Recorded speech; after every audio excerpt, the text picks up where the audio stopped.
here in the playoffs. They've got the better of RRQ once already to send them down to the lower bracket, but now they find themselves down here fighting for a spot to make it to Tokyo. Now this is really incredible. T1 did win the Masters Trophy. They didn't get very far later after stage 1, and something else they don't have is a Pacific Trophy, which this team, Pacific Stage 1 trophy, was awarded to RRQ against all odds, and again against all odds they survived the lower bracket run, and now they're here also in the top 4. Yeah, a lot of people say Pacific is a mini international event. There are just so many dangerous teams here, and being able to win a Pacific trophy is no small feat. RRQ, after a monumental comeback against Genji, are on an absolute heater through the lower bracket, and now it's time to get revenge. Yeah, it's absolutely revenge time. These teams have faced off against each other many times through many iterations and many rosters, but right now we are so happy to see both of these teams back in very excellent form. Yeah, I mean, I think for RRQ, they've got to stop feeling like they're blessed, like it was meant to be, like they were meant to run this lower bracket gauntlet. Everything's kind of gone their way after that little bit of adversity, but they find themselves against a very, very tough opponent in T1 today. And as I've already said, T1 got the better of them last time they faced, so we're looking to see improvement from the side of RRQ. We're taking a look at the veto again here, and it is that little bit different from last time. No bind coming out this time, so I'm very curious, especially in this map 1, but I have to give my edge to T1 for this ascent. Yeah, T1 changing it up. I mean, they won the series last time around, so they've been the one, despite picking up the win on bind in the previous series, to change up the veto to do something a little bit different, whereas RRQ, they're quite happy to go straight back to Sunset, which would have been the third decider, and Haven is this time the third decider, so that we know that that's a middle ground, that's a comfort zone for both of these teams, and we might see a mirror on that once again. Yeah, now Rossi was here with us just earlier, and he was saying that this map veto does seem to be a little bit in T1's favor, and I completely agree with you guys, especially for Ascent. But Big Time, who was your prediction for today? My prediction was for RRQ. I'm just believing in the run, I'm believing in the hype. Look, I doubted them against Genji, and then they proved me wrong. And then I thought, no, they're going to be tired, they're going to be burnt out, they're going to lose to the RX, and they looked better than ever. So I had to give my props to them. I think they have everything they need to make this run work. Whoa, we're throwing it back. Okay. Maybe we are Teo version. Right. Maybe there's nothing wrong with that. Look at honestly. Crazy Guy. He knows. He knows what we're saying right now. Oh my god. Let's see how it works for them. They have been so uncomfortable on this map. Yeah. They've changed their Ascent comp almost every single time they've played it lately. They're going to know what T1's going to be bringing on the offense. Let's see if they can deal with it. Yeah, T1, no changes there, sticking with that chamber. Starting off on that attack, as Rossi mentioned, this comp often struggles towards B main, so watch for them trying to establish a default there to upset RRQ, but I also think that's why this Teo is so good. Lots of ways to throw off this chamber. This screams of a counter pick to me. What do you guys think? Yeah, do you like the Teo? Do we like the return of Teo? I mean, it's... I absolutely hate it. It's so mid in the current meta, but they really need to bully this map control. Yeah. That's what I think. And I think, you know, you need to just take that A or B main space, get Chipkin on that ARP info line. He's such a terror on this map. It's good to see him back on the Yorick. If anyone could do it, it's them. I agree with you Big Time on that one. All right, we're going to sit here, casters, to see what they think about all this. Quack and Komodo, please take it away. Yeah, I'm not gonna lie, it's a little bit weird. It's a little bit weird to see the Teo. Might be a counter pick for sure. Might be able to throw off Buzz on this chamber, but that said, it will still be a matchup where there is less pressure on both teams, but it is also RRQ on this heater of a lower bracket run. Nick says take it away, I say take it back because we need to hypnotism to come. You look at my eyes. Why are we playing Teo in this stage? Redo! Let's get it going. I mean, look, there is an angle that you could say it is to try and counter the chamber that Buzz comes out with. If you can figure out where he's going to be, if he's over at the A side of the map in Wayne, for example, he's going to have that rendezvous up on top of the bricks. If he's over at B, it's going to be the laneway. You'll see him maybe even playing in P, like, and short it's in tree, right? There are very commonalities that chamber with Buzz, he puts these rendezvous at the same spot, but still, I think you did have to change something for RRQ coming in towards this map. I won't lie, right? 6-13 against Genji, 7-13 DRX, 13-15 Team Secret. You have not looked good on this map at all this stage. Been very uncomfortable, but the pressure's off. They've made it into champs on their own back, not playing on the back of any other results, any other teams needing to do some jumping through hoops to get you there. And let's see. Maybe they can do something good with this. I'm going to start off with salvos into B main. Cushy trying to pop shot through. It's going to get met with a lot of players, though. I'll see if this scaler from T1 is just going to be a quick shutdown of a round into this B site. Oh, you got the pop flash from Jemkin. No real angles found. Crazy guy, though. Slight trade onto Izu. Then got Buzz. Oh. Kind of nah, it's still tagged up. But the plant goes down nonetheless, and with Meteor up around Market, that's a tougher choke for RQ to make out of. Meteor with 4 kills and a pistol. Yeah, nearly picking up the ace for him with the sharp shots to come on through. Game plan action for T1 on that dark cover after the salvos go together as a team and come out with a pretty decisive pistol round. I mean, it kind of reminds me at the minute when we, throw a map like Split, for example, where we still have some teams throw out a Sky here and there, or a map like Bind where we have teams throw out a Sky here or there. It's like post-plant, Agent, post-nerfs, rather, are still here and there picked, right? Something that screams to my mind in this stage already is Crystal when he brought out the Teo over on Lotus against Team Secret. I mean, yeah, he topped, yeah, they won, but it's like, it's still not confidence whatsoever in this current meta. Teo Merchant's a real thing. Gonna have to see if it's gonna be valuable for RRQ or not. The changes to those salvos and such. I mean, you still got a lot of access to utility in this sort of round for RRQ, where it's just gonna be the pistols to be finding some potential damage. And at least for T1 to just play true to their style. Double kill instantly rendezvoused out, and you got the rest of the team here to support as well. Stacks getting the third, and then just straight into B. Yeah, can afford 2 deaths here over on T1 with the 2 players on the Ghosts and Stacks and Meteor, but at this point in time, it's already on the site, and the distance game is just going to be won by DH. Now just Monyet. And it's just the classics, of course, for the squad too. So you would expect nothing to come out from him. Even spotted now, and tagged. Yeah, D stands for disciplined. And if you're, in my mind, going over towards DH, he's been the rock for T1. Still the most overall consistent player for them, the newest player for them. I need a weapon. We have such a battle of rookies coming into this year as well. It's been sensational to witness. And now we start to see actually how you're going to pilot this Teo on this defensive side and what the game plan does look like for RRQ on this map here. Banning out, of course, Lotus for themselves and Icebox from T1. As soon as they see that and know that, they probably are expecting a weak map of their own to be picked and a stronger map of T1's to be picked. Placing wall trap. For now, though, it's going to be A main holds. Wow. Salvos into the peak from Jemkin. There is a reveal, though. Of course, get crashed out over onto the B site. Flash.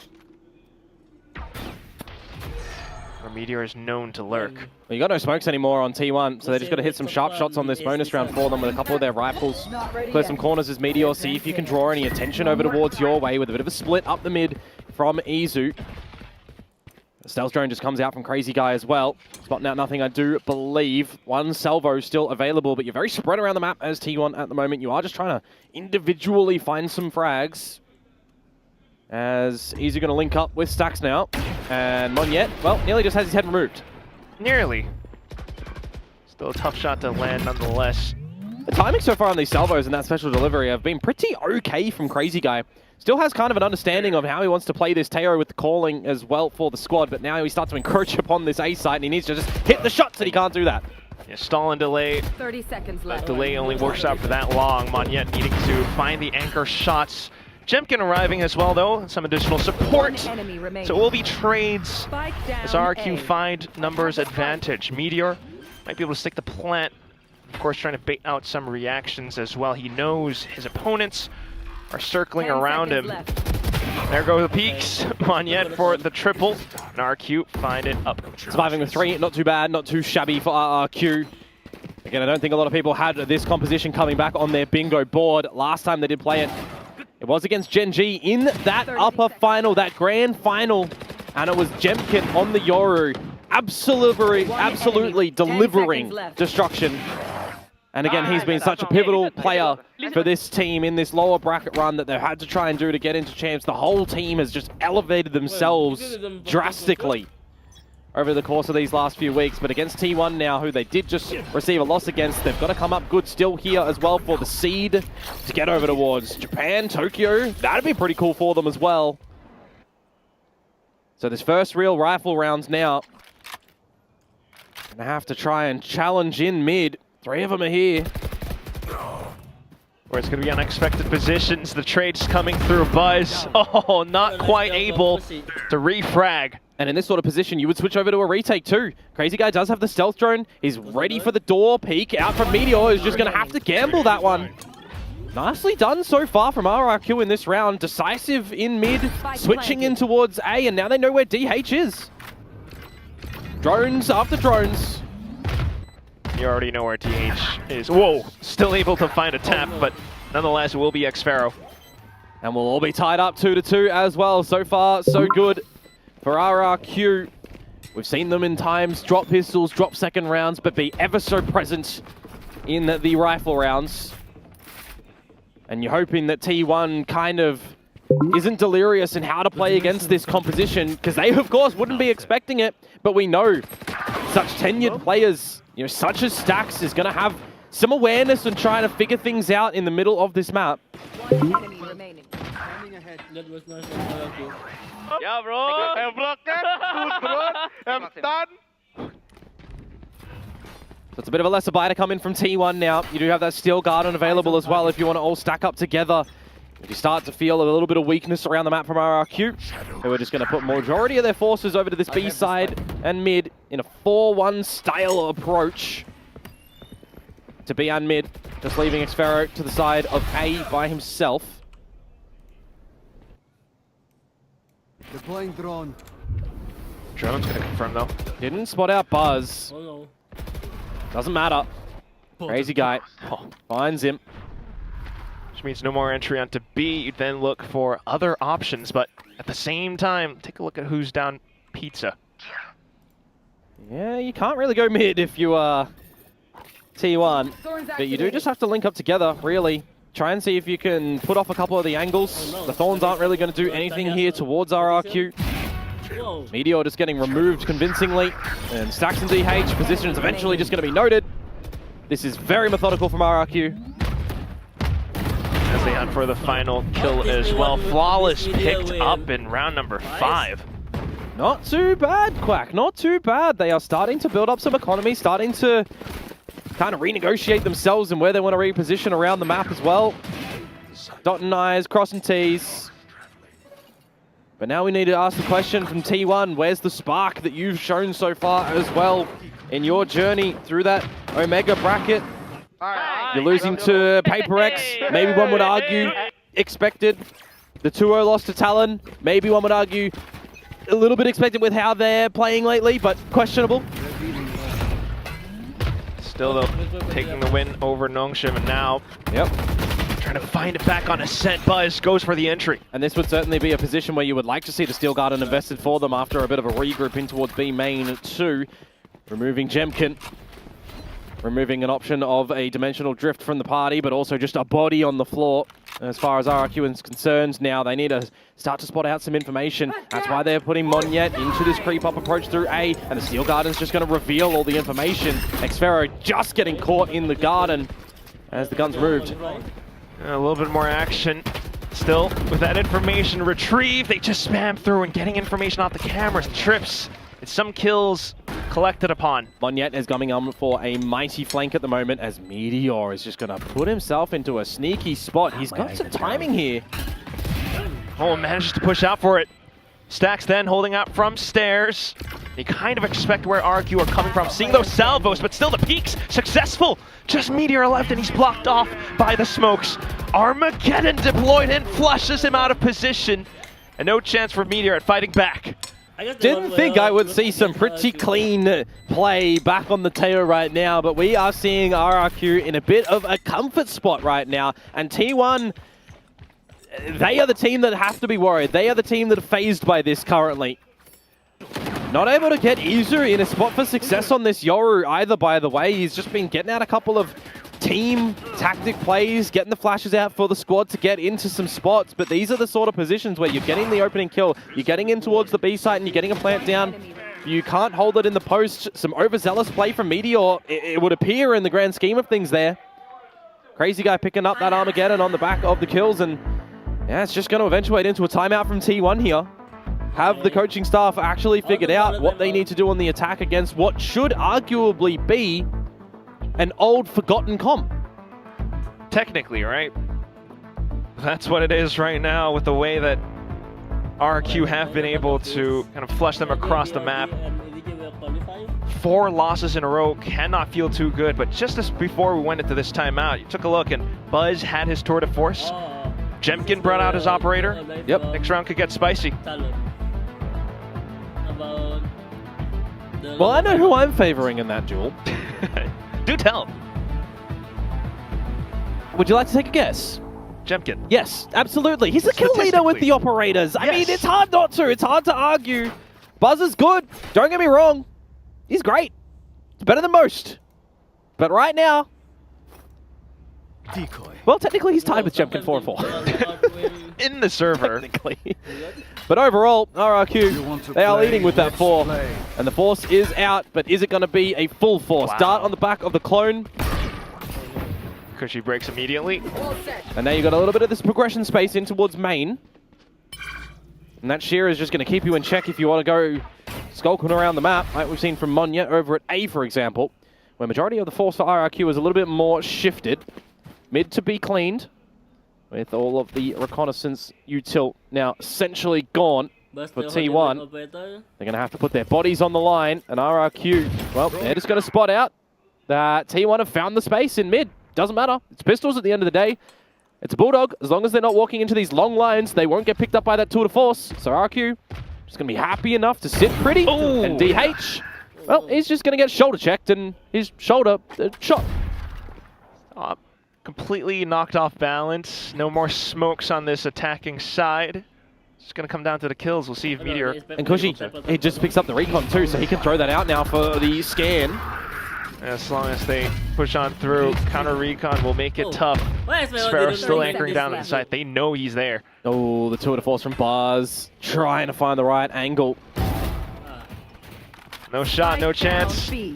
Spike dropped. Now everything's just smoked off too. You've got stairs under lock and key because you've got Moniette still around the site too. And at this point, it's just Buzz left. Every one of them dropping down one by one. Pretty damn clean from RRQ there. Not a lot of damage delivered by Cushy, who gets dinged in the tool from the back of the boathouse, but he still weathers through. This one though. Good shots. Getting active. Having the placement of the crosshair done to a T. Getting the trades and the crossfires established for RRQ. But that timeout that was utilized a little bit earlier on from T1, you would expect that it's got to be more fashion towards this round. Operator in a proper variety out for Buzz now. And DH, don't tell me that he's going to be the first casualty yet again in this shoulder peeking towards an operator. You can't. Ooh, baited. All right, position revealed for now. Very close towards this B main side of things again with the standard utility set going around from T1. Copy-paste from the last round. But they're hoping that they don't control V on the result. That's going to be the mid-rounding. Yeah, the pizza spot from Jemkin. Going to be noted. Going to get out of dodge. The operator to reposition around the map. Right-click and edit straight into the A site. Going to contend against Crazy Guy there with Moniette. Bit of utility. Ooh. An operator shot. Just swishes on by. Spam's not too bad, and off the reposition gets the frag onto Izu. T1 still looking to break through, but inside of the smokes is Crazy Guy. But he is stuck. Another player in main too.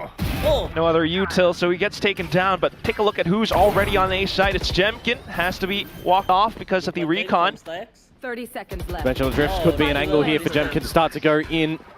And that is indeed what is going to happen. Buzz, though, still watching out for Tree with the op, and because of that tunnel vision, Cushy beginning to make his move. Knows that there's one inside. Hell, Jemkin gets the trade, and Xpharaoh to deal the finishing blow. That can be a bit of a crushing round to come through as far as T1 is concerned, because they Getting a couple of shots missed, a couple of shots collected, but night and day difference with a clean retake from RRQ essentially. Access to that dimensional drift, pivotal for information spotting, shots and trades collected again. And yes, Meteor gets a bit of a lurk activated, but by then the damage was already kind of done by Crazy Guy a little bit here.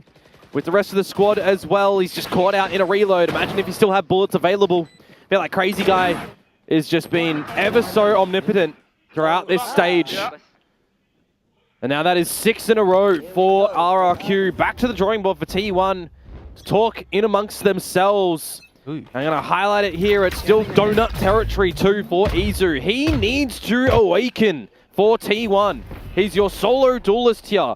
And if he's not firing, you put more pressure on Buzz with this chamber, on Meteor on the lurks. And it's just really rough. Getting shut down every step of the way. He throws a flash, Monyet just spams. Now you're back into B, and RRQ are just lying in wait again. Buzz the priority for the orb instead of Izu, who would get the drift. Bit of an interesting pickup. I mean, Meteor with the Steel Garden too. You would remove the guns and give your team options in this round. Bit of a head spinner on that one. Okay, at least looking for other avenues of entry off the smokes, but Monyet just still spots them by the headshot angle. Jemkin getting one, the Hunter Spear getting another. Izu just no choice but to break past Market. Off with the clone, Xfero to hold. He hears them inside of the cage! And that stacks down in the ground. It was a pistol round, sure, but still, RRQ make this look so clean. Yeah. Izu gets a kill, so he's on the board, but a 4 alive situation for RRQ. They are building up cash, and they can just throw it all in a pool and swim around in it at the moment. It'll keep you afloat for a while. I like Scrooge McDuck. Is that what it's from? Yeah, DuckTales. There you go. I just like money. And I'm sure RRQ do as well, because they are not phased by it whatsoever. Going to be sent into oblivion at the moment in this half, T1, if they're not able to pick up a couple more rounds. Still got the threat of this op. DH, well, he was elevated. That's a freebie for Jemkin. No trades. DH does technically have access to Shrouded Step away from there. Risky business doing that one. I thought to play another angle, but still this time it's going to be Monyet to the B main. Tosses out the flash, but Izu with Dimensional Drift into sight. Cushy out from the back, though. Catches Buzz on the rendezvous escape position, and now you're still holding good advantages as RRQ. The timing! Oh, you're lucky to be alive here, Stacks. But what can you and Izu do? Now, what's the angle going to be? Hunter Sphere, Shock Darts. I don't think that's going to help you out too much here, unless Izu finds more frags. Gets one, TP's back into safety, but you know he's up from heaven. A lot of entry possibility for RRQ off the clone, off the flashes even. But they just continued fat wide. Izu gets the burst down outside the door. It's a triple kill into an ace. And T1 put 1 round back up on the board. Well, T1 aren't going to get sent into oblivion if they lose that round, but you know what is going to happen? Izu is just going to put on the horns and go devil mode. That is pretty insane to come out from him there, and a requirement for T1 to keep a sliver of a chance on this side, you would think. Comes out with an ace, just hitting the shots. You know he's got to be happy with that one. It's got to be the start for T1 here to try and keep this one in play. 7-5 on the cards, an option that they can put themselves in towards if so. And it's going to be back to the C, or the B side of things yet again, with a Steel Garden going out and catching Xfero. Placing wall trap. Maybe a fast and simple execute. RRQ trying to stall and hold them off as long as possible, but they've managed to teleport across. Jemkin still getting the shot midair. Maybe a second one. Doesn't quite matter because Xfero's around the corner. 2 more. And then another trade. Buzz trying to do it all. Has to play ring around the rosy. Backed himself into a corner where Monyet just decapitates him. Jemkin getting into the back of the site with that operator as well. After the Steel Garden to back up his boy in Cushy. And Xfero too, of course. DH dead first yet again. Xfero with the utility around. He was the one that actually was backed up. Pardon me. But it doesn't really matter in the grand scheme of things. Who is there for RRQ? What matters here is that RRQ are still being ever so consistent in the promise to be Korean Slayers. And now it's the last round of this half. You got some pistols on the side of T1. Gonna be 100% real. Gotta come up with a cheeky round. Buzz is one away from the tour de force. Jemkin one away from the drift again after just using it a little bit ago. The operator is just a blessed weapon for him. Especially considering his performance all throughout the past 3 days. You consider this one. Yeah, they lock in. One way smoked off again. Sending out the stealth drone up through short, up through tree. Spotting nothing to mid as well, so you get an idea that it's either B main outside or it's outside A. And the player that you would love to have in this spot is, of course, going to be Jemkin. He even legs Buzz. But can he get out? Gatecrash still online. Happy enough to play with the team. I think it's about Could expire soon. Oh, pre-fired shot. Monyet trying to delay now. The smokes have been set up. He goes in for the flash. Tries to go up front, but still get taken out. Crazy guy. Possibly able to spam all throughout across. Izu TPs through the back. What is that flag? Crazy guy! Picking up the 4K, denying entry! Ace against Ace. Stacks with just a ghost in hand. Goes in, slicing the pie, gets the first shot. Left. I have the spike. But still, 2 opponents on site. Revealing area. Closes out the door and looks for the plant. It's 3 seconds to go. He gets off of it, and Xpharaoh says it's lights out. Crazy guy, the Reaper. That is absolutely disgusting that comes out from him. Even on the gate crash to Izu to the back of the site. 4 versus 5 conversion. 3 versus 5 conversion from the leader of RRQ. That is absolutely ridiculous from him. And a 9-3 scoreline that RRQ can back up in this map. This abysmal map that we've seen from them. Never looking good. Putting up a great half there for the 9-3. Never mind that he's on the tail. His utility, still good. I mean, the recon gathering is working out wonders for RRQ. But down to the executes from T1, always getting messed up because you got players like Xpharaoh with the trips. It feels like RRQ weren't really moving their positions too much on that defensive side, to be fair. Who would you want to sit next to on the plains of Tokyo, Stacks or Meteor? Who would bug me less? 'Cause I like just being silent on planes. I'll just be left to my own devices. So technically Meteor plays Lurk and he's left to his own devices, so he would probably be the one I would pick because that's similar. He does. If he follows in life with the game. Like the more introverted, reserved. I'm getting too nerdy about this. Well, we need to see some big brain nerd action gameplay from T1 on that defensive side, otherwise they're just going to roll over on Ascent. Cannot afford to be quiet on the second half for sure, Komodo. 3-9 on your own map pick. On a map where RRQ was not meant to be this successful, but take a look at that. 7 rounds in a row in the first half. Now off to the attack.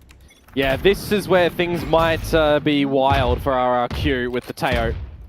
This is where they would have their drills, of course, found on what they want to do on the attacking side, right? Their set plays, getting close to the B side of the map, baiting out what utility that they possibly can first.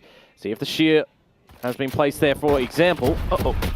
Back into the Headhunter, though, from Buzz. But the trade from Crazy Guy. Crazy guy. Some extra damage delivered to Jemkin, though. So, Buzz in death, finding 1.5. And now you got some adjustments to make in this round for RRQ. As T1 pivot more to the A site. Trying to hold. Got smokes off outside of mid. Oh no. But not much in terms of the intel gathering department. It's because Stacks is all the way on B. Xpharaoh's just playing by himself in B main now as mid is explored by RRQ. They've got a gate crash for Jemkin and a salvo for Crazy Guy that you would expect to go into the site. What a way to open the site as well. Quite patient, but it feels like T1 has just graciously welcomed them into the site. There's just been no defenses. No request for this match.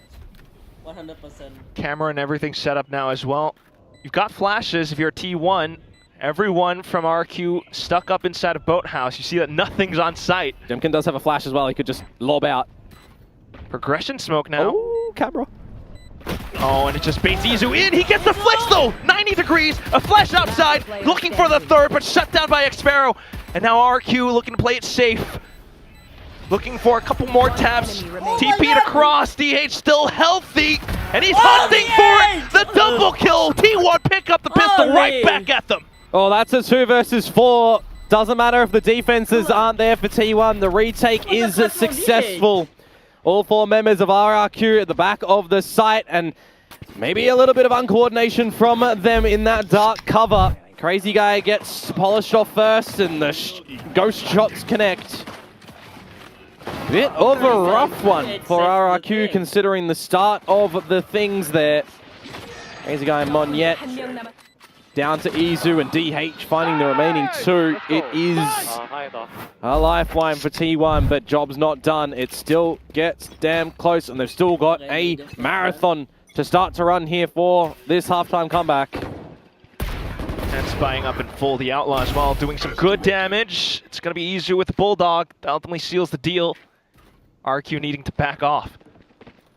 Putting this Vice Util over towards A now. T1 just in this anti-eco. Zizu's farming up a storm, spotting that both remaining players are at A. Just going to gate crash on over. One enemy remaining. RQ just kind of walking into their doom. All the alt points all getting picked up in this round. For me, if you want to play the numbers in that one, and you got, you know, it's an anti-eco, for example, I wouldn't have minded Izu after the spot getting and staying in B main to pick up the ulti or get one away from the drift, because it feels like that sort of situation you're not going to be getting any of the kills with Meteor already there. It would have been cheeky for him to be able to have access for the drift, you know, off a kill, off some space, off a crunch play, for example, in this next round in the bonus. But hey, Let's go. One by one. they're just focused on getting these rounds at the moment, so one, you can't really fault them. They just need to get a couple of these rounds really on the board. Start to build up a little bit more confidence and momentum on this defensive side. Because of the full save from RQ, though. Yep, it's going to be proper rifles all across for them. And the full utility. Salvos towards the short spot, and it is just going to force Izu to stick around and catch Crazy Guy off guard. It's cheeky. When Buzz rendezvous out, you think that corner is safe. Heating up off of the ace, now Buzz holding the angle in towards ace short. Will RRQ still begin to formulate a plan? They know that he's around the corner, but Trigger Discipline doesn't fire the clone. Swaps over the Headhunter, and RRQ still thinking to break past his obstacle. Monyet does still have a paranoia, so he can try and set that up for the team. Meanwhile, Jemkin with 10 HP might just want to send in the blind side and see what else he can kind of do. As you got 45 seconds to go for RRQ to formulate an idea of how you're going to get back in towards this round. Mid is being currently looked after and noted with a jump spot from Izu. Managing to take him down, but still, Meteor right around the corner inside of Market. 30 seconds left. Only a couple more flashes to maybe break past of it, but they go in before the mid-round decision back in the end. That's when Meteor strikes. 20 seconds and you're going in towards the chamber right now from Buzz. That's the Outlaw. There's the first shot on towards Jemkin. Can't get anything more. It's down to DH. He's been good on it so far. Repositions to wait for the rest of the team to get in. 10 seconds now, and Cushy begins to stick onto the plant. T1 gives it over to them. That's when they do begin to peek out together as a full squad. Swapped over to Classic. Meteor deals the killing blow, and T1 find themselves with the bonus picked up. Nicely done from them at the end. They'll upgrade a couple of their guns as well and upgrade their confidence going in towards the next round. If you are RRQ, you probably take the next round for what it is, a lesser buy, then call a timeout going into the rifle round. Because if you drop the next couple, that's where things will look to be tied up. And that's where your game plan on this attacking side starts to falter a little bit. And T1 will pick up some momentum of their own. A little bit of complacency with these corner clearances in the round from RRQ. Still, just leaving Xferro to his own devices over at the B side as the rest of the team set their sights on A for the beginning. I don't like that special delivery. Didn't go to the opponents, it was returned to sender. Not good at all. God, why? And now the parcel's just completely unwrapped. T1 see that we have a present delivered to us over on the A site. Got salvos and everything sent in, but all the approach has been all but staggered. Still though, Jemkin firing some shots, but T1 ultimately collecting on all. Yeah, well, the gift is just going to result in T1 picking up a pretty clean anti-eco round there with 4 alive. You can get the Phantom upgraded for Buzz as well. Remove that Outlaw. And now we start to look into things from RRQ, which, hey, look, time was paused, so they are going to do a timeout. Needed it. I've watched this game before. Little by little, T1 starting to do what they need to do on this defensive side as well. Lock down a lot of these lines that they can stick pretty in and then get out with the Chamber Yoru comp.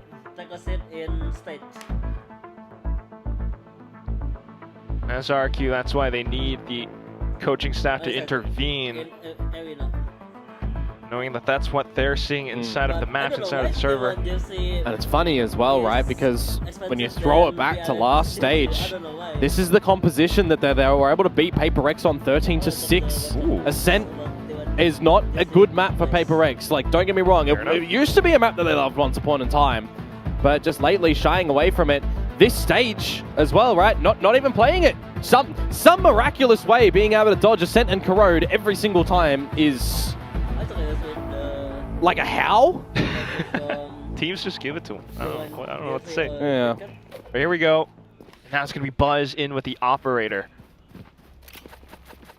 Well, conversion rate after the timeout now needs to come into play for RRQ. Operator for Buzz as mentioned. T1 do like to get out ops, don't get me wrong. Position over onto A main. Some slight adjustments while RRQ trying to paint a picture across B as well as mid. Good shock dart, getting rid of a couple of thorns. One set of them over to A.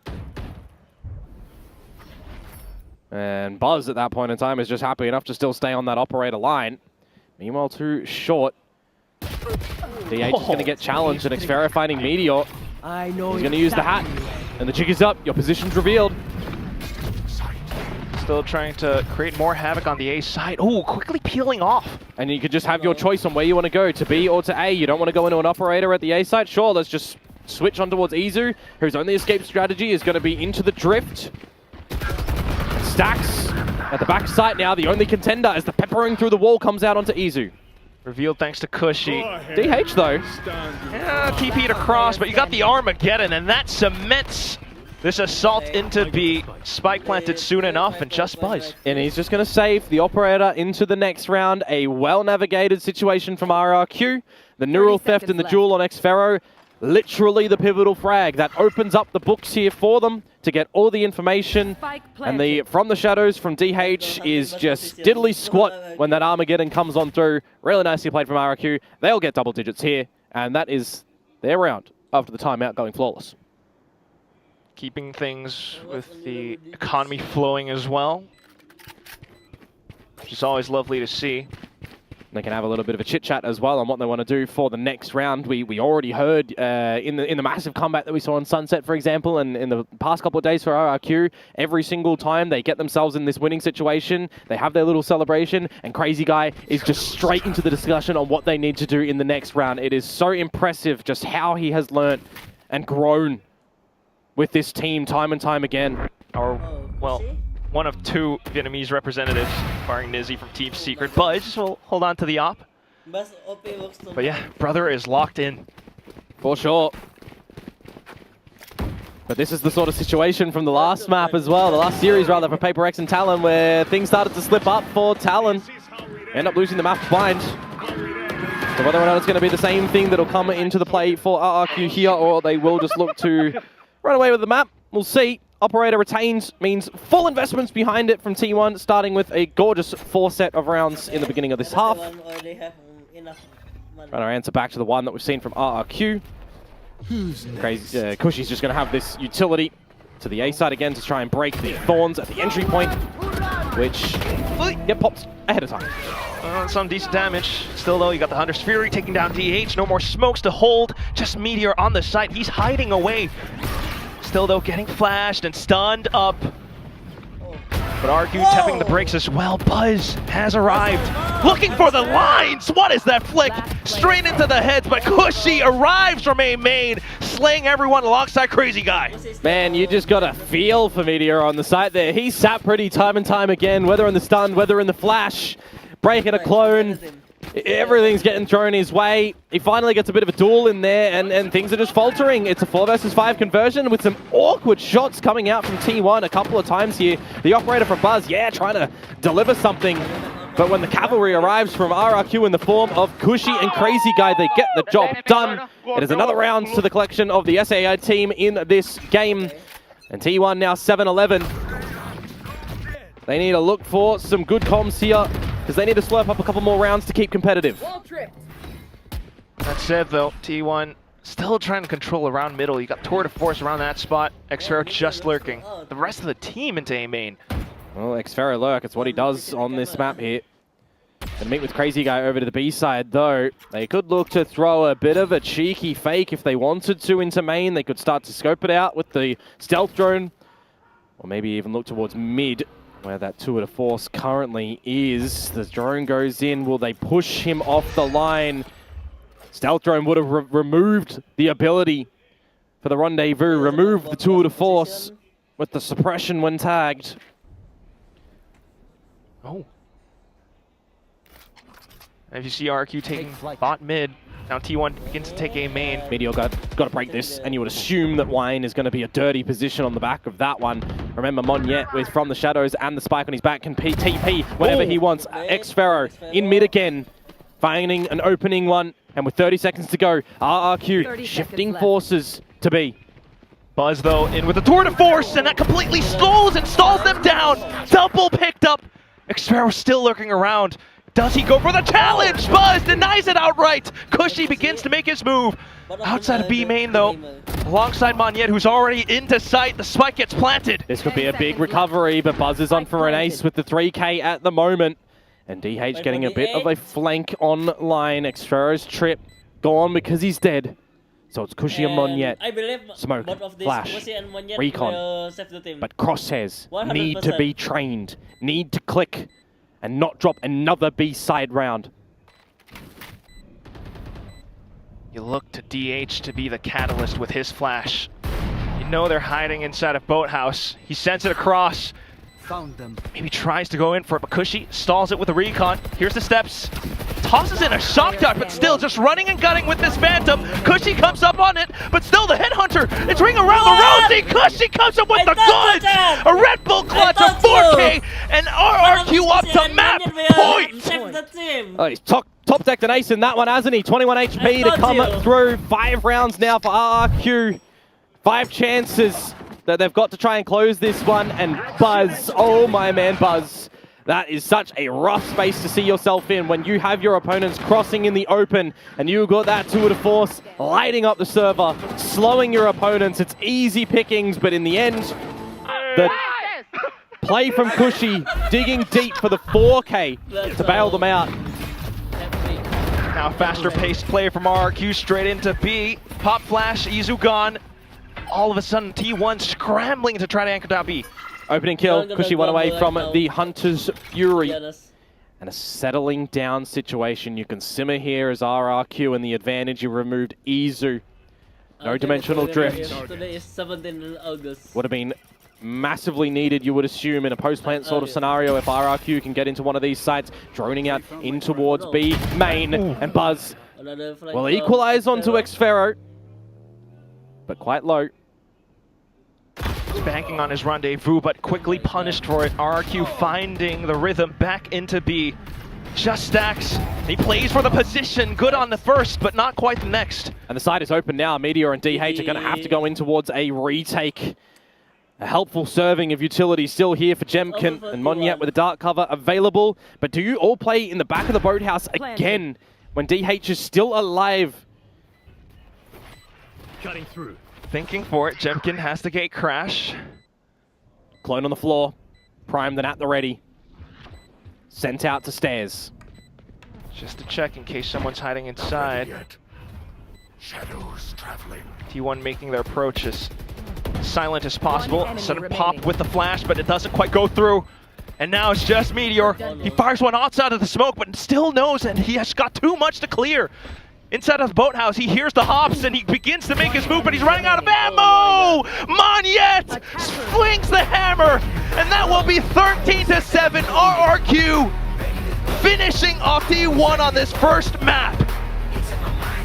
Well, call me silly, but I don't think in stage 2 of 2025 that Teo should be working the way that it just did there. There was very well played from RRQ, and not a lot of answers to come through from T1. Back and back again, casualties, missing pieces from them a lot of the time. A missing DH here. Is the pressure too built up?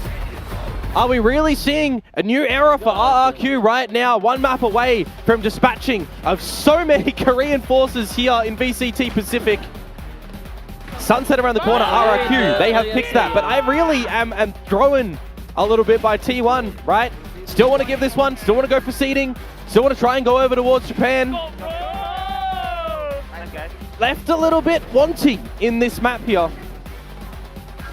Started to see that little cosmetic comeback in the second half. They picked up the pistol, sure, but at some point RQ off the timeout. T1 found both pistols, man. Both pistols, both anti-ecos, the bonus in the second half, and then an extra round after that. But it was the heavy lifting from RRQ, a 9-3 halftime scoreline, just providing themselves some really good space, closing out with 4 after their own timeout. And you really feel for Buzz as well. My oh my, in those last few rounds, he was really getting tugged and pulled across inside of that clinch, but Cushy just stood tall. All that said and done, I mean, RRQ just finishing off in style. And you just got to wonder how that next map is going to look as well, considering that that's going to be their pick. We're going to toss it back over onto the desk to break down the action. Thank you. Yes, on paper, it looked like T1 should have and would have won this very first map of Ascent, but RRQ end up pulling it through, even with the Tejo back into the comp here. They found success. Yeah, I mean, I can't blame T1 at all for picking this map into RRQ. All year, they've struggled to find success. They've struggled to find a composition that works for them. Now they bring it back to old school. They go, hey, maybe we'll work on a Teo. Who knows in the end? They bring it back out, dominate T1 in that first half, and then do enough to get it over the line. T1 not really present.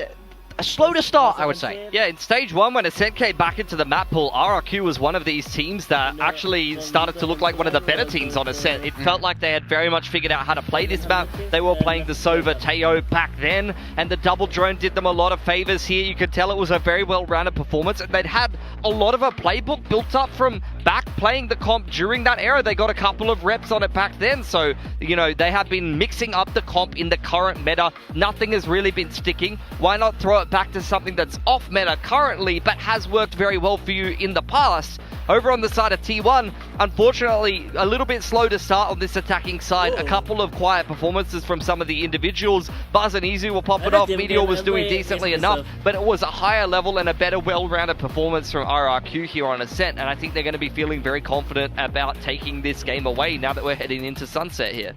Yeah, well, big time. I know you love off meta, so this must be absolutely delightful that it's happened. It's off meta. They ended up winning it.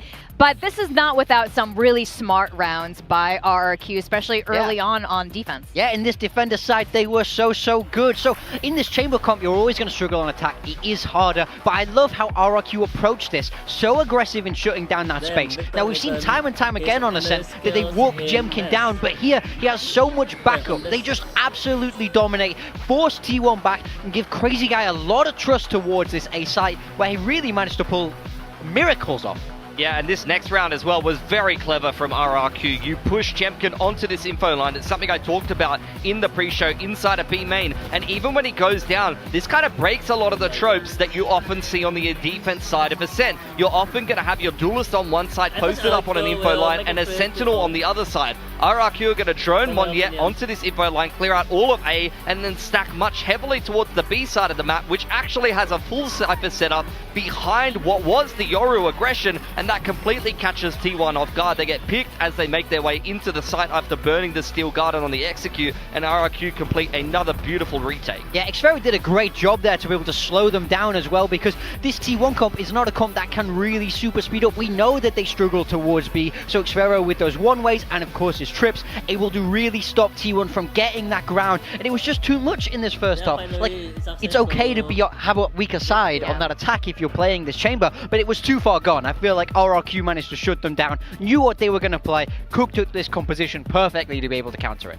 And you would think even with winning the pistol round, maybe it would be enough actually to overcome it, but it wasn't because of people like Crazy Guy. Oh, 100%. I mean, look, Crazy Guy had some good highlights. Izu had some good highlights as well. They were both doing a lot of damage. We didn't even have time to really pick up some of the rounds that you got from Buzz towards the end of that game. These are the two that, against Nongshim in the first map, were dominating. It's very clear that both of these guys want to play aggressive, want to set the tone for these games here for T1. Unfortunately, though, it really wasn't enough to overcome RRQ, who really got through this game in an effort by committee. And once again, another underrated fragging performance from Crazy Guy on the Teo. Yeah, I mean, if this guy's a Teo merchant, I want to buy whatever he's selling, because this was a sick game from him. He's so solid on this agent, and his individual level has been absolutely insane in the playoffs. Look at this 4K. This should never happen. We talk about T1 of the team of individuals, the team with cracked aim, and he just went bang, bang, bang. He played aim labs with these guys. Individual, like, which individual was able to trade him in that situation? No one. Can anyone shoot this guy?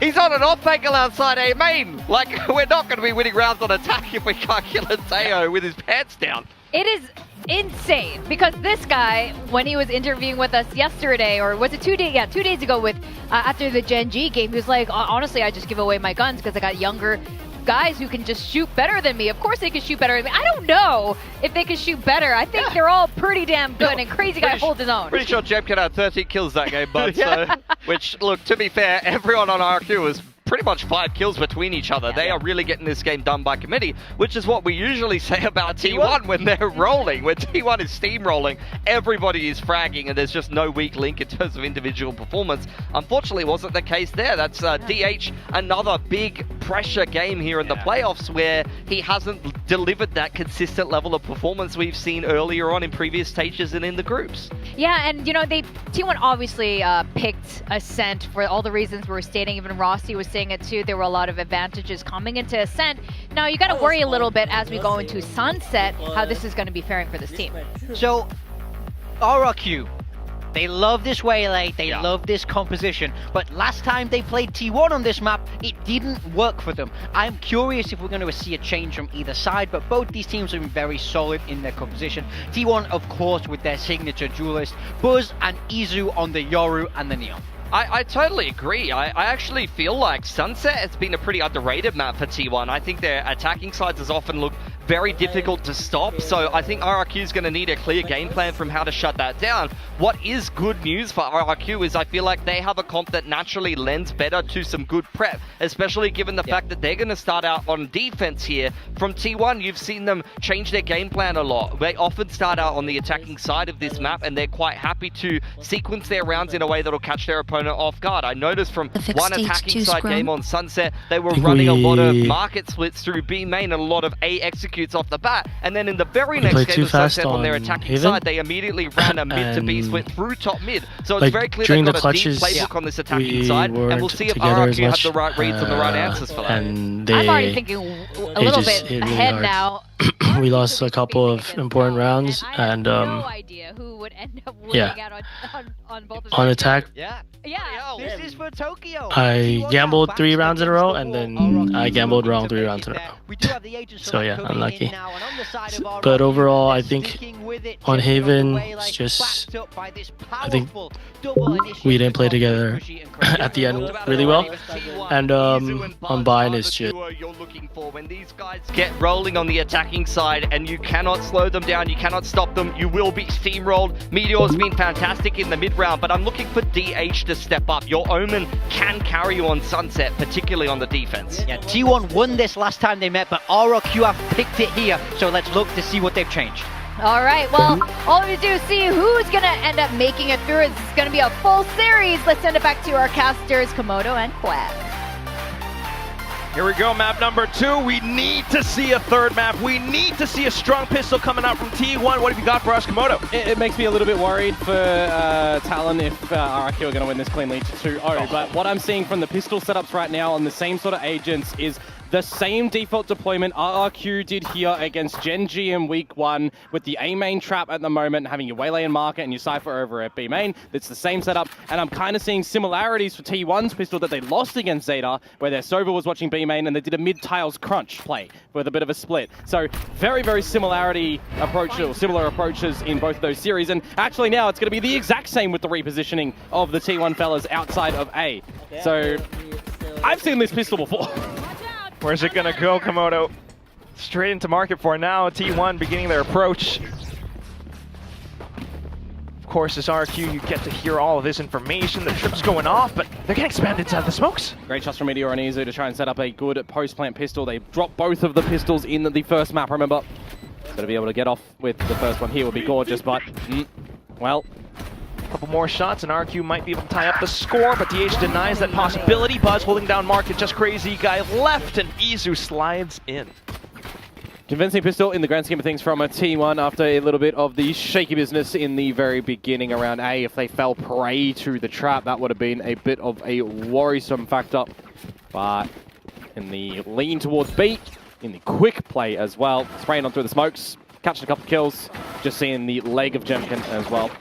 Nicely done in the sheer numbers force, as they really are needing to just remove their thoughts from map number 1. Win this one in a reverse sweep.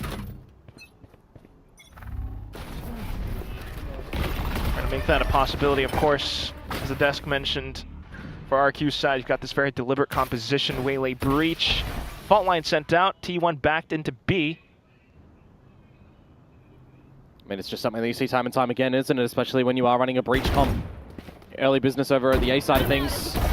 Jemkin with a hinder to saturate. I mean, we've already just seen such gorgeous things with it. Like Corrode, for example, the other day he was doing good there, but this is just an anti-eco. Not expecting too much from RRQ in this round. Not able to find too much either. Position's not supporting them, so at this point, probably just to go off the spike. If they can. Options if you want to go for a little bit of a challenge as well at the top of mid. You've got 2 ghost players still for T1. The hunt is on from Meteor as well. Crossfire on the other side, though. Yeah, but the team, if they just back him up, send in Izu with the sprint. Changing the guns. Smokes and checks around the smoke. Yet dives in. Izu getting the tracks. Online for the ace, but runs out of ammo. Just Jemkin left, and he's getting circled around from the back as well, but manages to go off the spike. 2-0, T1. Another round where they only lose 1 soldier. And with making sure that they do keep those weapons into the next round, they are going to have a pretty good buy. Be able to tackle against the first buy up of RRQ on this map of Sunset. Still a good start so far. Now 1 away from the overdrive. That's interesting for me as well that we actually do get Sunset, considering that RRQ did lose to T1 in the last time they battled, 13-8. A little bit more comfort after the comeback from Gen G.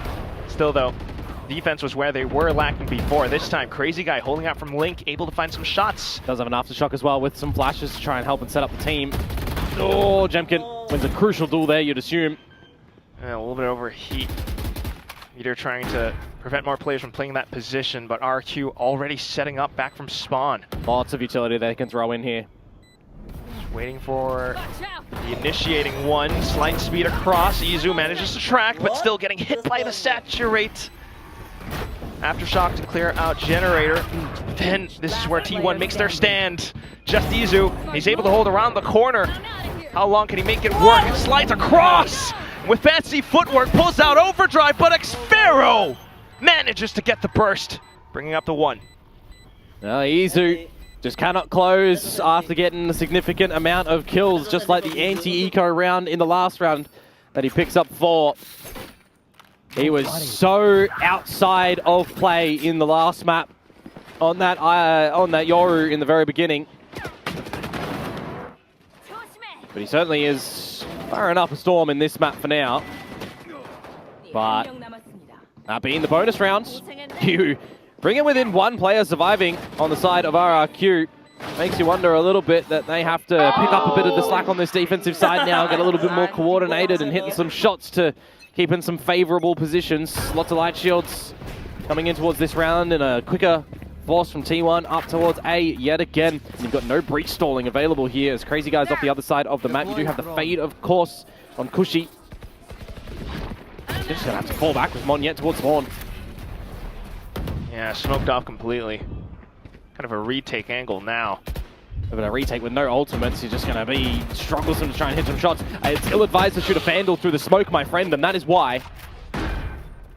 Maybe some lessons learned, but the smokes will dissipate. No angles found as T1 looking to play around the choke. Cover going out. A-link approach from RRQ though. Maybe it's one with Jemkin on the light speed. Saturate connects, but Izu doesn't even matter. Flashes across. Called it. Got to go for the save now. Too much time. I was kind of wondering as well with this reposition, if you're going to get Jemkin to go in towards the site and you're going to send the Saturate to the backside of the gen, why are you not also seizing for default, right? Playing on towards the platform, you just lob that one over, catch anyone who would be sitting on the spike. Seen Kushi do that before in retakes, but just not angling to do that to try and help out the team, getting on in. Just removing a bunch of HP and stuff from your opponents there in a retake, because that's 4 alive on the back of that round for T1. That'll build up a little bit of extra cushioning towards their own money. A little bit more worrisome for the start of this map for RRQ, but better focus for T1, of course. Starting off on this attacking side that they chose for themselves. It was the side that they ended up closing the map, or opening the map on last time as well. Yep. I'm remembering right, and it was 6-6 at the half. Very early timeout from RRQ now invested.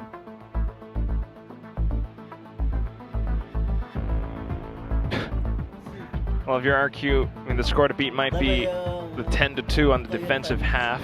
But of course, with the way that things are progressing, retake's not really working out on the A site without the ultimates.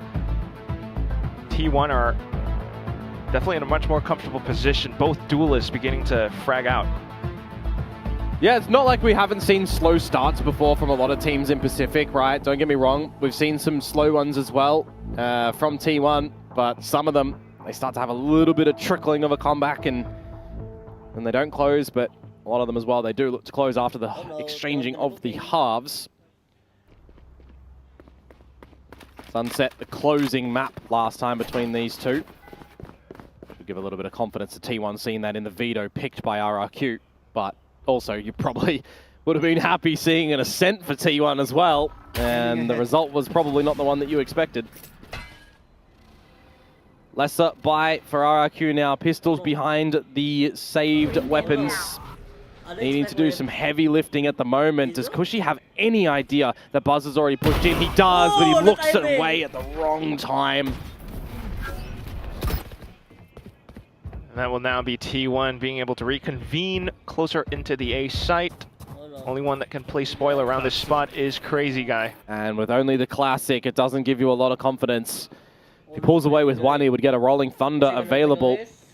He would just assume it's going to be another spot where Xfero just holds this Phantom here, and well, with that kill, T1 just have the A site. Not enough information to work off of, so with all the space that's being gathered, gotta imagine there's not too much that Xfero is gonna do either. Just for the ones with pistols to possibly look for exits, maybe die to the spike.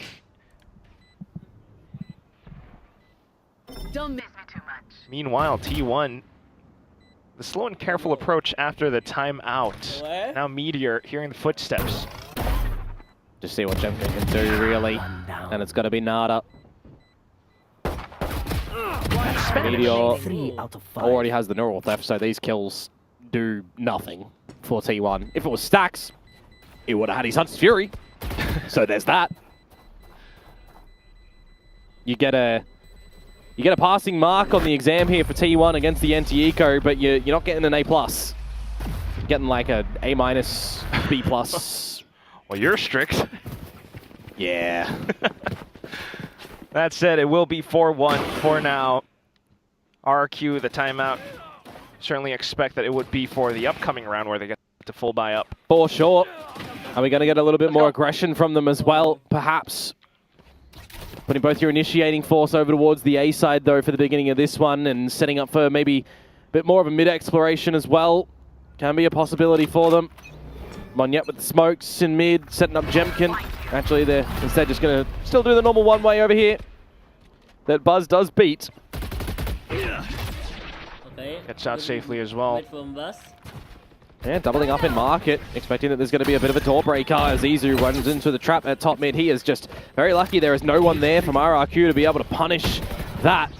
Speaking of punishment, Monyet, DH, Cushy, training, everyone getting involved. But Izu Nice, still Izu. managed to slide past into the site now, and fast lanes on, up Izu just to already prevent have a lot of potential, Jemkin getting within range. Saturate tossed in, but it's a little bit far and shallow. DH manages to line them both up. Yeah, it's rough for Crazy Guy.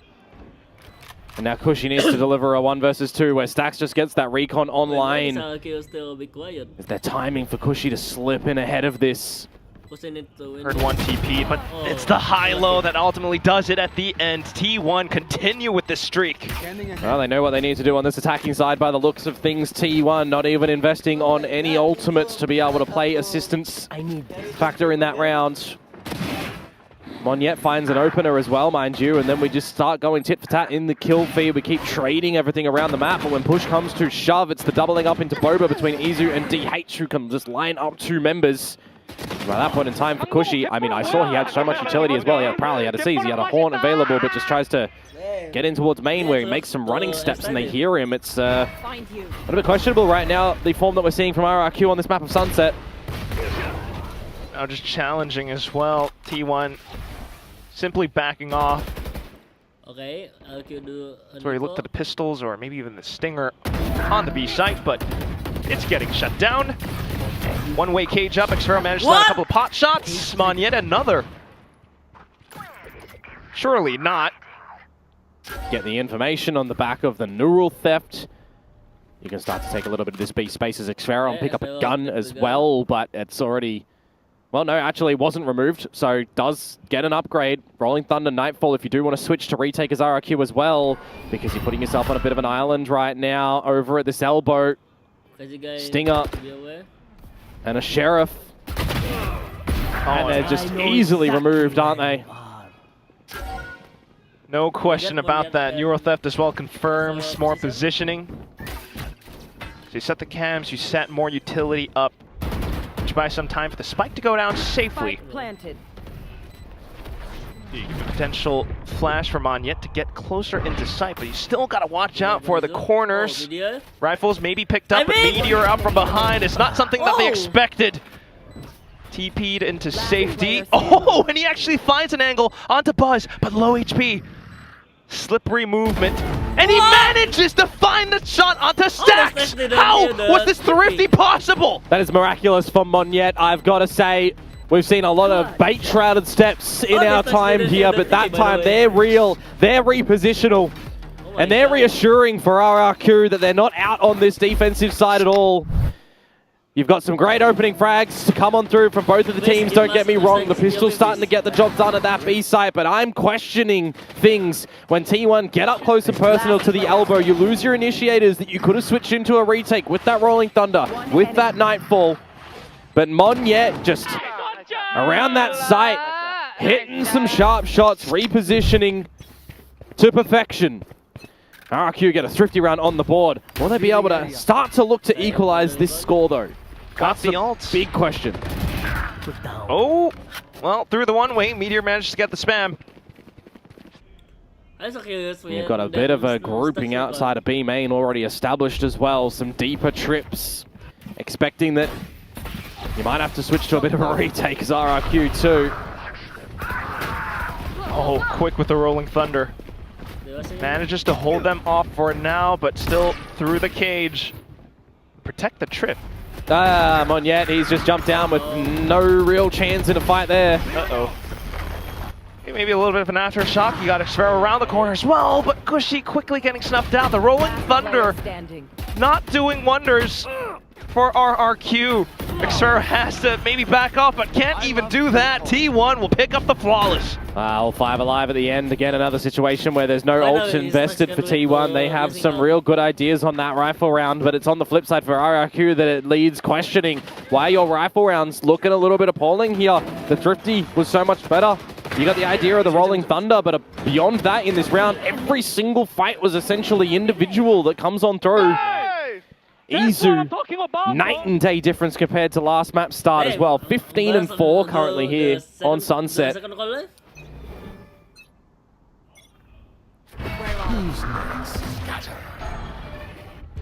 Well, for RRQ, it's really midnight.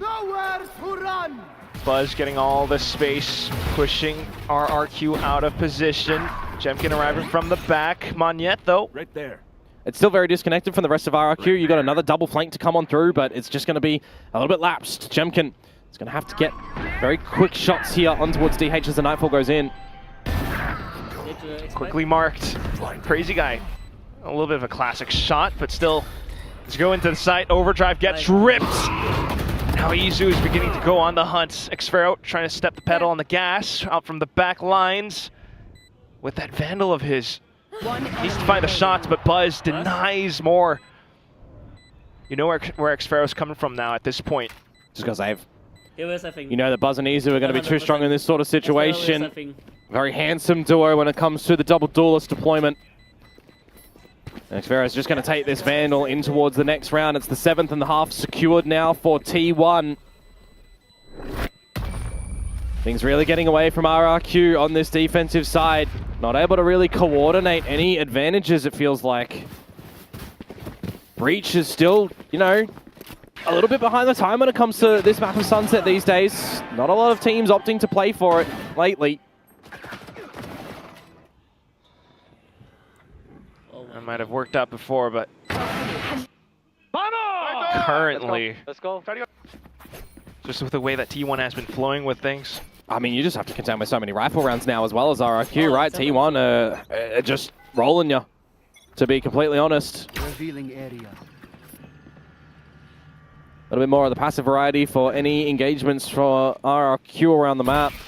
I guess that was a good lineup from. Gonna have to make a decision though. Gonna have to try and back yourself and take some space somewhere. You've got no info at A. You're playing on the back of your own trap wires, which will angle you for a bit of a retake anywho.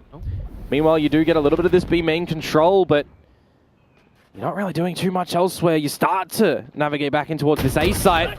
You do get an opening kill, so it's a glimmer. Shutting down Meteor on this lurk. Does tend to confirm more positioning. You know T1 is possibly angling towards this A site, but which entrance are they looking at? You smoke off the one, so you just look into elbow, and that makes things much more easier for xffero. Haunt as well with the sudden TP out from DH, gets shut down. Yeah, it's unfortunate for xffero. He whistles a little bit there, but now T1, they're starting to get the kills, aren't they, Quack? And then Buzz, oh, with the convergent paths, though, he gets closer up, might be able to rescope, but Jemkin makes it close. He had to get quickly in towards that one. The fact that he still got that light speed available and not used a little bit earlier on to get in towards the site for an earlier assistance. He doesn't light speed in there, gives an opportunity for that operator to potentially shine yet again for T1.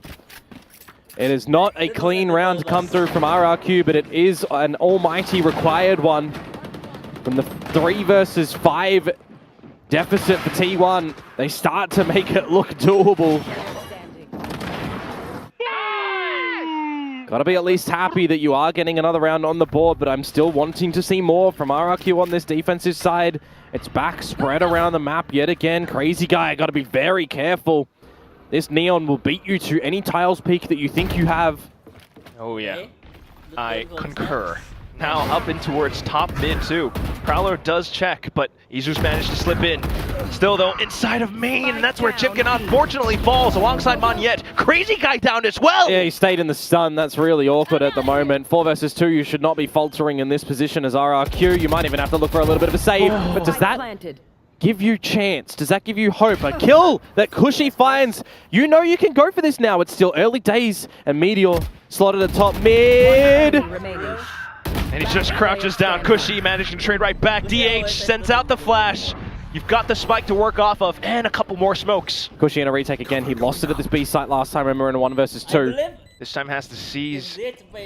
He's not peeking into a high-low this time, but he turns away. Oh, low HP now. DH trying to play off of time. Another tap, looking to stick it to half. DH goes in for the secure peek. It's a pre-fired shot that goes wayside. And Cushy now has to bait out the reaction. DH managing to deliver the goods. Oh, that's a rough one from Cushy yet again there. Trying to get the defuse. At least gets it towards half, but with 3 bullets remaining, DH is not buying that it's a full stick after that half. Cushy, unfortunately, not able to win the clutch. We've seen some pros don't fake moments previously in a couple of days, right? One that comes out to my mind, Cruz earlier, over on Haven. A sigh of relief that you can see there from DH. 8-3, last round of this first half.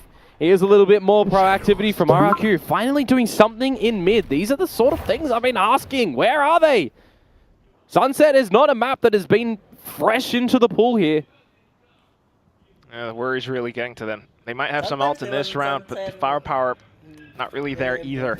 T1 though, already strutting into this B site, seeing that most of it could be open. As Buzz spots out more players, but he gets sniped. That's a gun that can pick up. You got to run with this. You got the Nightfall still for Cushy, and Xferro with the hat. Going to use that. Here's the info. A very required retake from RRQ here. There goes the Nightfall. Flushes more players off towards the back of sight. But then the aftershock as it's lined up. DH managed to take a blow. Meteor off to another kill. Cushy out from behind. Just got to worry about B main now if you're T1. The smoke's kind of revealing more positions, but the pot shots off in the market. Meteor looking to reposition, but crouched down. The headshots weren't there. Just Izu left. The slide possible. Spike getting tapped. He slices the pie. Fast lanes up for safety, and now goes in for some movement, but the shot's not connecting. Movement inaccuracy, and Xferro tries to stick it to the closest, but the spike goes off. Very nicely done from Izu at the end there, ending the half on 19 kills. Very patient in the clutch. These post-plant retakes, atrocious. It looks like for RRQ, a massive pain point. As they get another advantage round, T1 are just pulling this back, taking the space, finding the time. Quack, last stage, when it was a breach Teo meta, the thing that I was always throwing around, stuns are cosmetic. And it has reared its ugly head here again. We're seeing death upon death go towards RRQ when they're hindered, when they're stunned. Well, their opponents, rather, when they're hindered and stunned, as T1's side means absolutely nothing. 9-3, we flip it on over. Does that mean T1 are going to be able to close this 13-7 as well? Slight toss-up, you're never quite sure, but with the way that things are going right now, especially if T1 get proactive on this defensive side. Who's the scarier Neon? Oh. Well, you can make some arguments. Of course, though, for RRQ to make it through this lower bracket run, the fact that Monyet's Neon has been quite monstrous, all the way back to the old days of Onyx G. The Neon that we've seen from him so far has been quite pivotal in the game against Gen G and DRX. We're not really seeing it here just yet, right? He didn't play it on Ascent. He doesn't play it on Sunset. We gave it over towards Haven.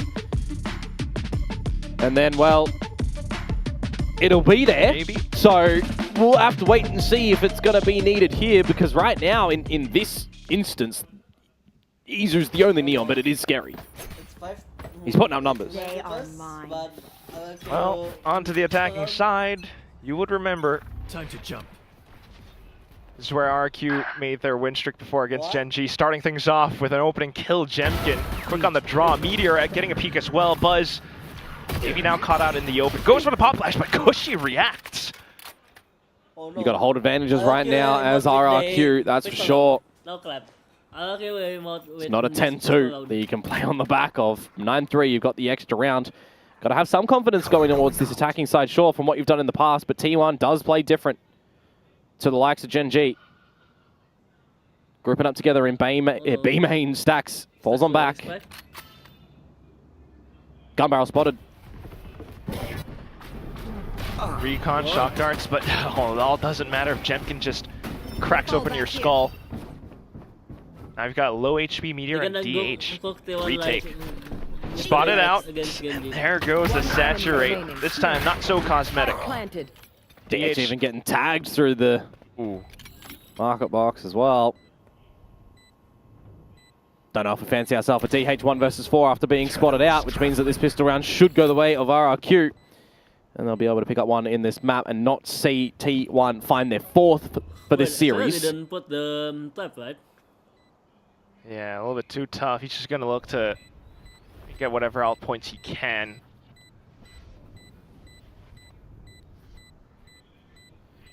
RQ at some point should be looking to exit out from Boba.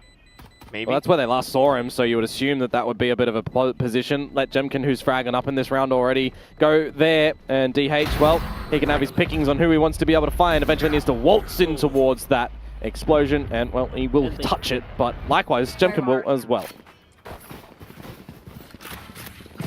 That will be the pistol picked up by RRQ. A little bit more momentum on their side. Starting things off with the opening shot. That was Izu trying to go for the human recon. And down to the mid place as well. RRQ beginning to drag out a little bit. I mean, it's way too early days, right? We just need to see a turning point to come in from RRQ on this attacking side. A more favorable side of theirs.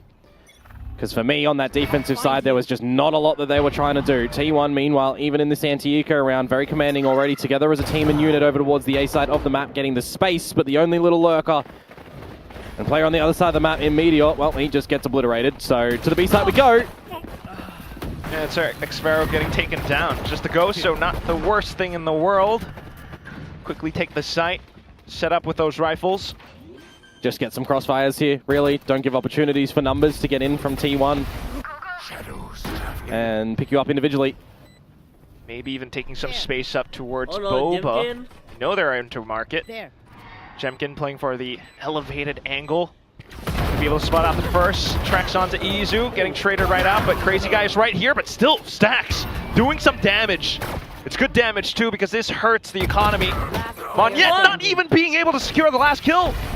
Cushy, not going to eat the shock dart. He's going to deny the possibility of that Thrifty. But still, this was so close. Yeah, that's honestly really rough for RRQ, to be honest with you. They need to be having some good fights in every single round at the moment, and they're dropping like flies to those pistols. Nobody else to really assist in towards Boba. Monyet's taking a battle with no real bullets to be able to shoot. Misses a couple and then just pays the ultimate price in that round. Classic's getting up close. It just doesn't really work out. I mean, even at the end, right? Imagine if the shock dart tickles you a bit more and there's one single bullet to your face with the Classic. It would be an appalling round to come through from RRQ. Still, they get the pistol, they get the second, and they turn their attention in towards this bonus round that they have to now play and have to kind of have some investments in. 3 rifles, a Stinger, and a Ghost to compete against T1's backing of guns themselves. And this B site where the Cypher utility is currently set up. Still just diving in for it though. Light speed into sight, and it sprays through the smokes. Counter play with the recon, I mean the flash, but still. Yep, trades, they come through from RRQ. They hold a number advantage in towards this post plant. Guys, awareness on the Vandals, spraying through smokes. Now you look to play post plant around from main. Stacks with the recon out. It's got a drone, but that'll be very slow and risky in this current situation. Take this. I'm out of here. Okay, clearing out some forward positions. Cushy's got the C's. They're waiting for them to go on the tap, but ooh, well timed with Monyet. On an elevated angle, Haunt confirms position. It Stacks wants to back off. Yeah, has to save. Like that from Monyet, right? Something that we don't see from DH there, but we see him elevate himself over on Ascent, for example, at top mid. The thing is, if you're going into a retake at the B site now, T1 are going to be alerted to the fact that that is a position they might have to clear together as a tandem. One person watches high, one person's watching low. See how that will play into the rounds coming forward from RRQ if they can even get into the B site.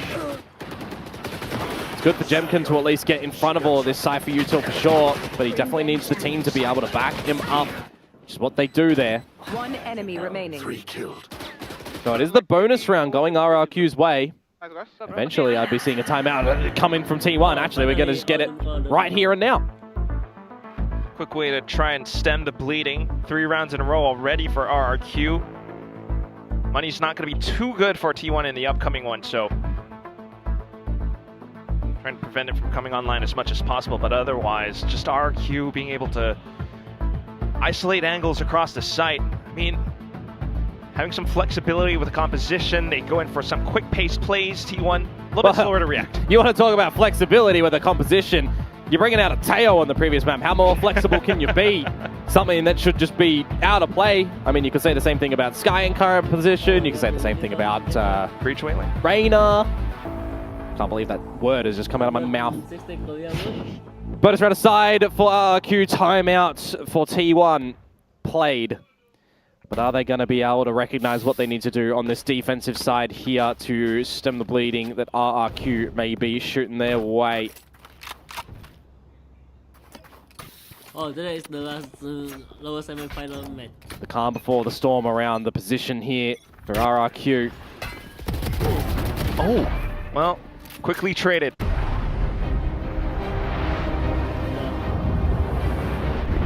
What is this WC doing?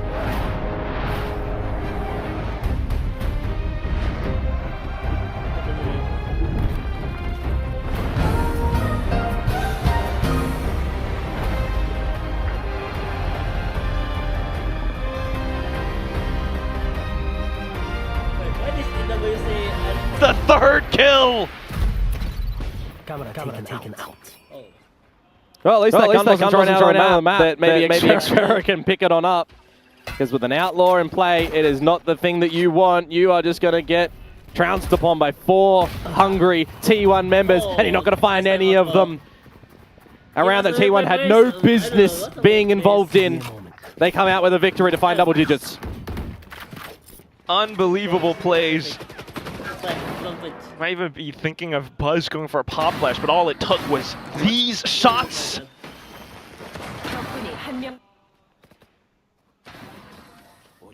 Just comes into my mind, Stacks hitting some shots like that. That's a mouse kiss moment. Thank you for clicking. But here we go. RRQ, don't let that round phase you. T1, let that send you to try and close this map.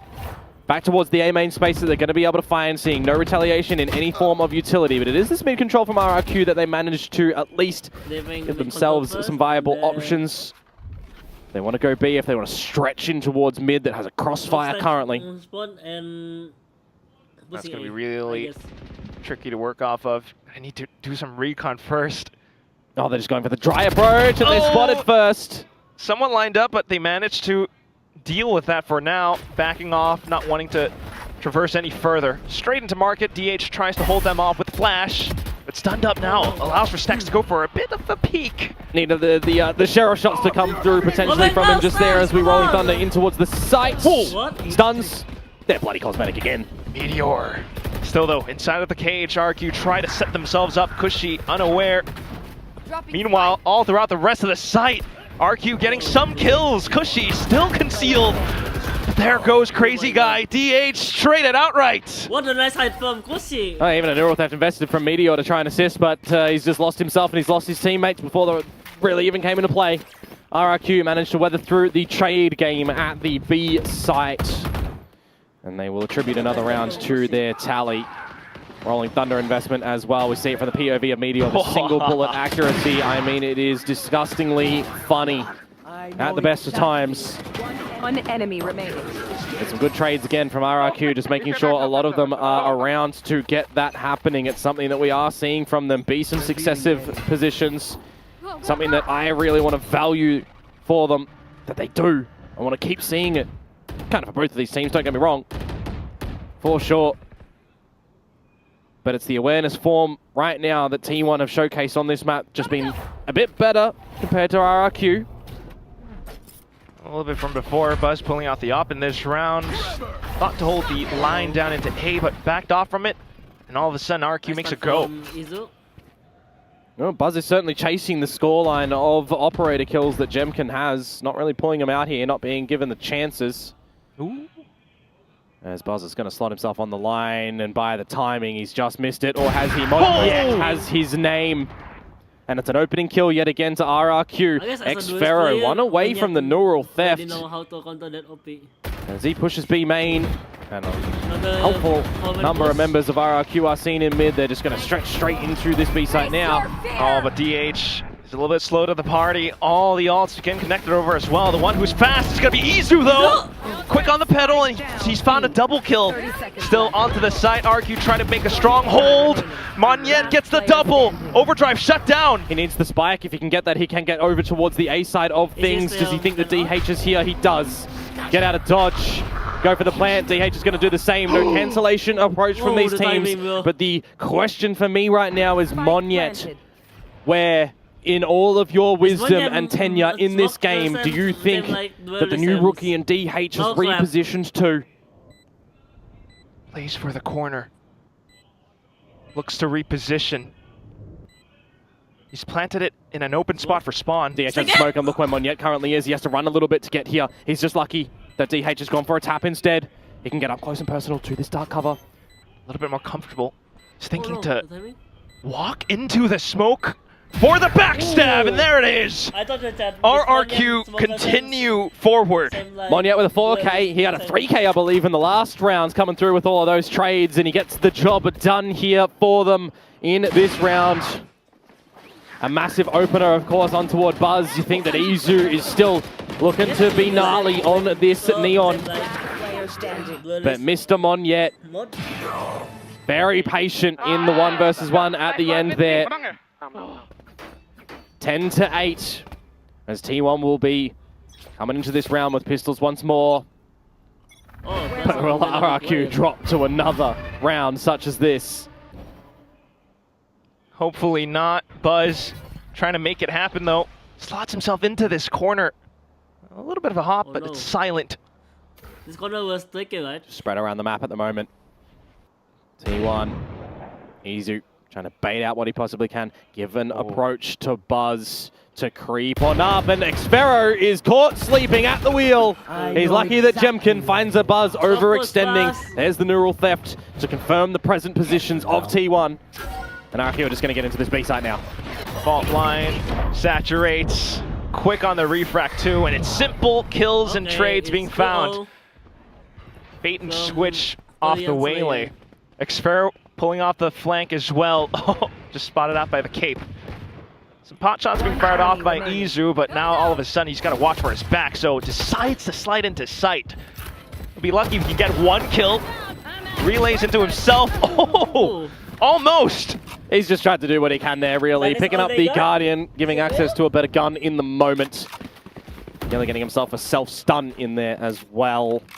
And RRQ, when it comes to the attacking side of Sunset, looking a bit more coordinated yet again.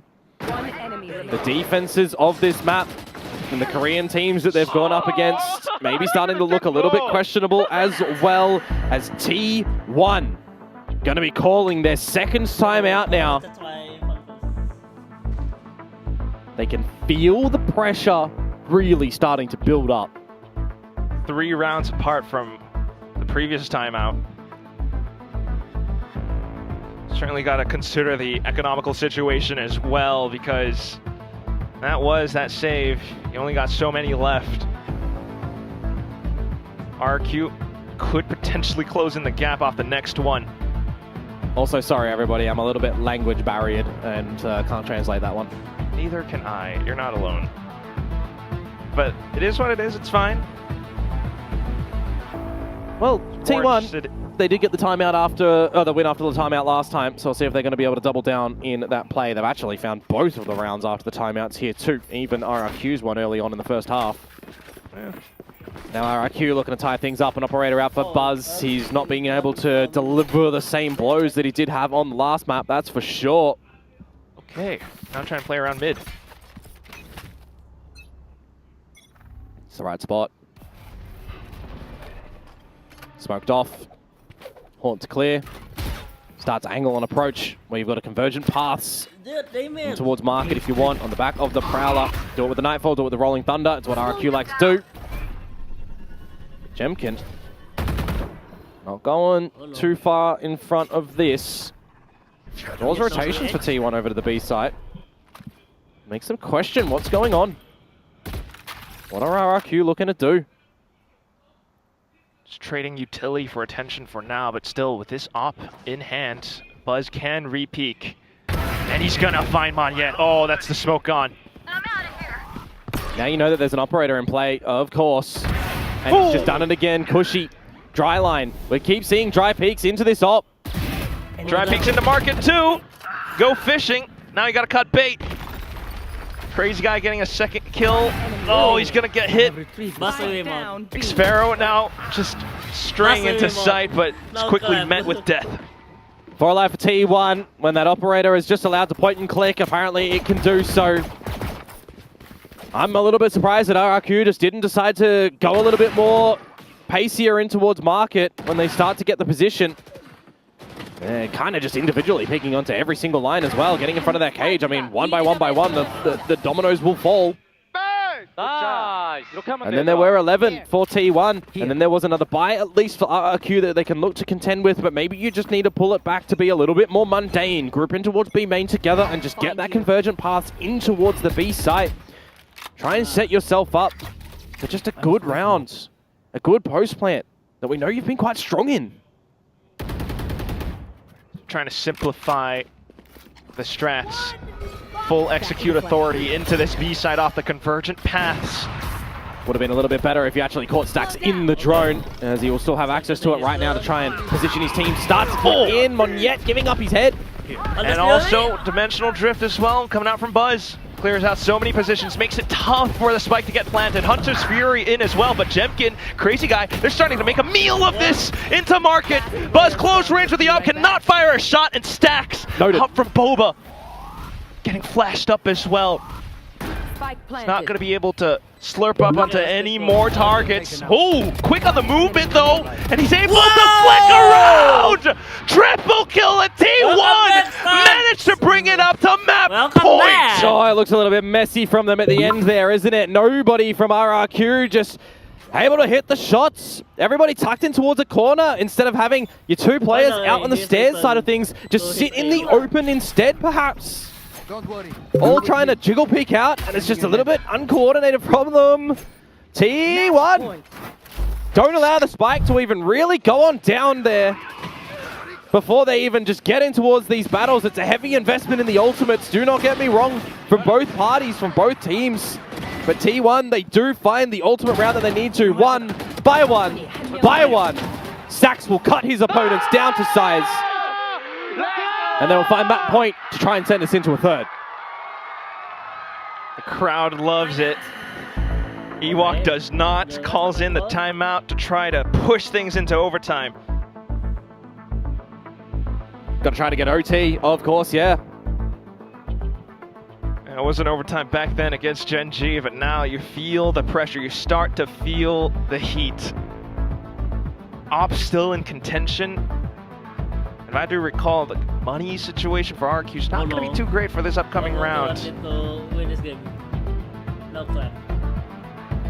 Mid being contested right now definitely makes things a little bit more difficult for RRQ. I mean, it's just another situation where you don't give yourself a lot of space as a result of your first half, right? Yes, you've had a massive comeback before. Cannot be understated how impressive that was against Gen G. But now you've got to get 3 more rounds in a row to try and push us into an OT state, and there's a couple of Bulldogs in play. There's a Neural Theft online for Meteor. You're eventually, maybe going to have Stacks as Hunter's Fury that you've got to contest, maybe if you can get to 12-11 perhaps. But you really just need to come out swinging and hitting some home runs here as RRQ. Back to B, backed up by T1. 3 players here. Maybe a bit of a fastball. Ooh, Izu quick on the relay though. Refracted out, and then the spams to come in. That's when RRQ begins to make their move, but Izu tapping away through the smokes. He's found a third! How on earth is that possible? Jemkin trying to give himself an escape route while Crazy Guy sticks onto the plant. Swaps over onto a Phantom, possibly. You've still got the slide available for Izu as well, but you are just waiting for this flank to start to come on out. Meteor, again, remember, has the neural theft. Uh-oh. But Buzz. Oh, it's an unfortunate whiff. And then Jemkin begins to make his move. Izu online for the ace. I'm out of here. Looks for the retake angle, and as you've mentioned, he still has the slide. Goes in for the tap. Fault line gets sent across. Gotta go. But he can just sit pretty. Crazy Guy needs to play for time. Izu still waiting, looking for the pixel perfect angle. Crazy Guy plays it patient, knows that he doesn't have it, goes in for the wide peak! RRQ dangling by a thread! Oh, that is a Ferrari ride peak to come out from a Crazy Guy at the end. He certainly is crazy. Just sticking there, made of steel perhaps, just not playing into the fact that Izu would stick that. And in a confident scenario where you've got a 4K online for the ace, in your mental scape as well, you kind of are incentivized a little bit to hunt for that kill. Just a little bit of greed, perhaps. Well done for Crazy Guy to keep this one in play at the end. Another 4K of Izu shut down though. 28 kills, and he's just sending it in now. He's avoided the fault line. Spots out so many players as well off of the recon. Ooh, Jemkin's way low. Finally, Jemkin with And on this waylay, how is he going to be positioned to get in? Look at the space that T1 have found too. All down mid, all down tiles, all down A main. Oh no. You are locked in here as RRQ. Can't even cross back over onto B. It's pistols for T1 too. Still though, trying to make a go for it. Oh, the pop flash is good, but still the shots. DH managed to land one. Cushy trades right back. DH still peaks. Oh, they're so low. Jemkin wins a crucial duel. Within an inch of their life now, Xpharaoh, Jemkin have to potentially put this on Monyet to come out with the goods. And he does. That could have been a very worrisome round and a very weird one to end on. But it doesn't matter now. You get through that. 12-11 now. It is the last round of the regulation phase. A necessary one for RRQ to try and close this into. And for T1, you've had a couple of chances to try and close out this map now. This is your last one, your last buy before RRQ equalize. Convergent pass still online. Rolling Thunder, one away. Can be used to get in. Can be used to push you back. But it is a silent approach yet again in towards B main. Oh no. Start to clear it out. Get the orb as Crazy Guy. Choose your ult that you want to go in with. Paranoia from DH at the ready. It's going to be the Rolling Thunder. Alongside light speed. Quick smokes. Just to try to hold off the site. Everyone's rotated over, except for Buzz. Got to assume that the ult will come in. Convergent pass, it does. DH just has to ult out of there. Oh, Prowler didn't quite clear the corner though, and that's when RQ begins to peek out. DH not cleared, and he's beginning to find some shots. Stott Jemkin alongside Crazy Guy, needing to play post-plant. Info from the neural theft as well, but there's no plant yet, Quack. There's no plant. It's still in main on Crazy Guy's shoulders. It kind of feels like this round has to be called from him. They've got no util. They've just got to hit some shots here. 40 seconds. T1's not giving them any exposed angles, so they go for the slow rotate back into A. They got to get their Nikes on eventually, though. They got to start to run, and if they're going to be heard, I mean, it's going to be such an ambitious rotate. You've got a bit of Cypher utility over at this A site. If there was any member there, it would pose a problem. 10 seconds. They will be able to get in through the trap wire here. 10 seconds. Camera revealed. Start to run on over. Set up for a plant. It's going to be safe. But where do you want to play? You got to go looking. You got to go hunting. A Guardian as well in the mix, mind you.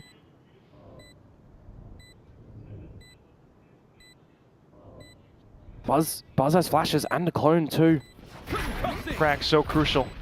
T1 decide to stick a squad. The clone to go out first. And then here comes Izu. Shot's not quite connecting though. Temp commits, could go. Still low HP, and Meteor with a simple shot will keep T1 in the mix. 13-11. They save themselves from elimination right here as we go into a third map. Oh, that last round just there is actually quite a rough one for RRQ as well. In towards the site, I mean, DH, he's repositioned himself with the From the Shadows, but it's the bait play. He comes on back after the Convergent pass stuns him up, and Xfero just does not expect that, overlooks the corner. I mean, there's a lot in that round that we could look to dissect, but in the map as a whole, defensive side for these teams still in shambles, still a problem. A little bit better though for T1 in the resultant scoreline of the 13-11. RRQ cannot do it again on the comeback variety there.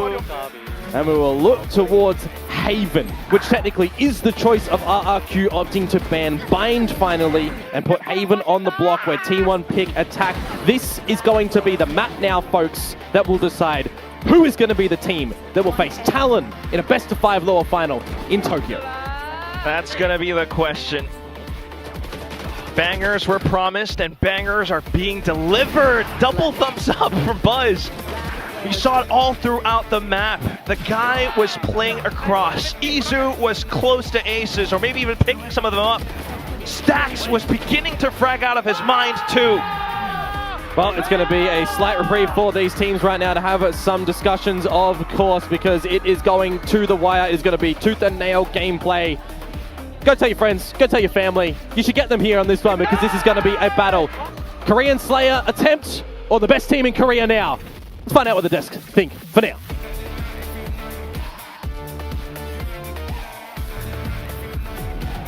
We think that map was sick, especially the way it ended there with RRQ coming so close to bringing that to the overtime. But T1, oh my god, I was very excited by the end of that match. Yeah, I mean, it was great. So much better of a look from T1. You know, we spoke about who is stepping up on this team, where are the individuals at, and they really did activate here in that map too, so dominant in that first half. RRQ though did everything they could to make this close, comes all the way down to a 1v1 at the end, but T1 do get the better of them. This is what you get from T1 right at the start of the year when you sign players of this level of experience, of this caliber. The amount of rounds where T1 was able to come up clutch, the level of play we saw from Izu on the Neon today. I don't know what's in the water today. I feel like every single map we've got someone going absolutely ballistic, a different player from a different team. Every single map someone has gone nuclear here in Pacific. I know that we wanted consistency from all the teams. We want to see a high level play from all of them supporting, but I gotta be honest, I kind of missed this.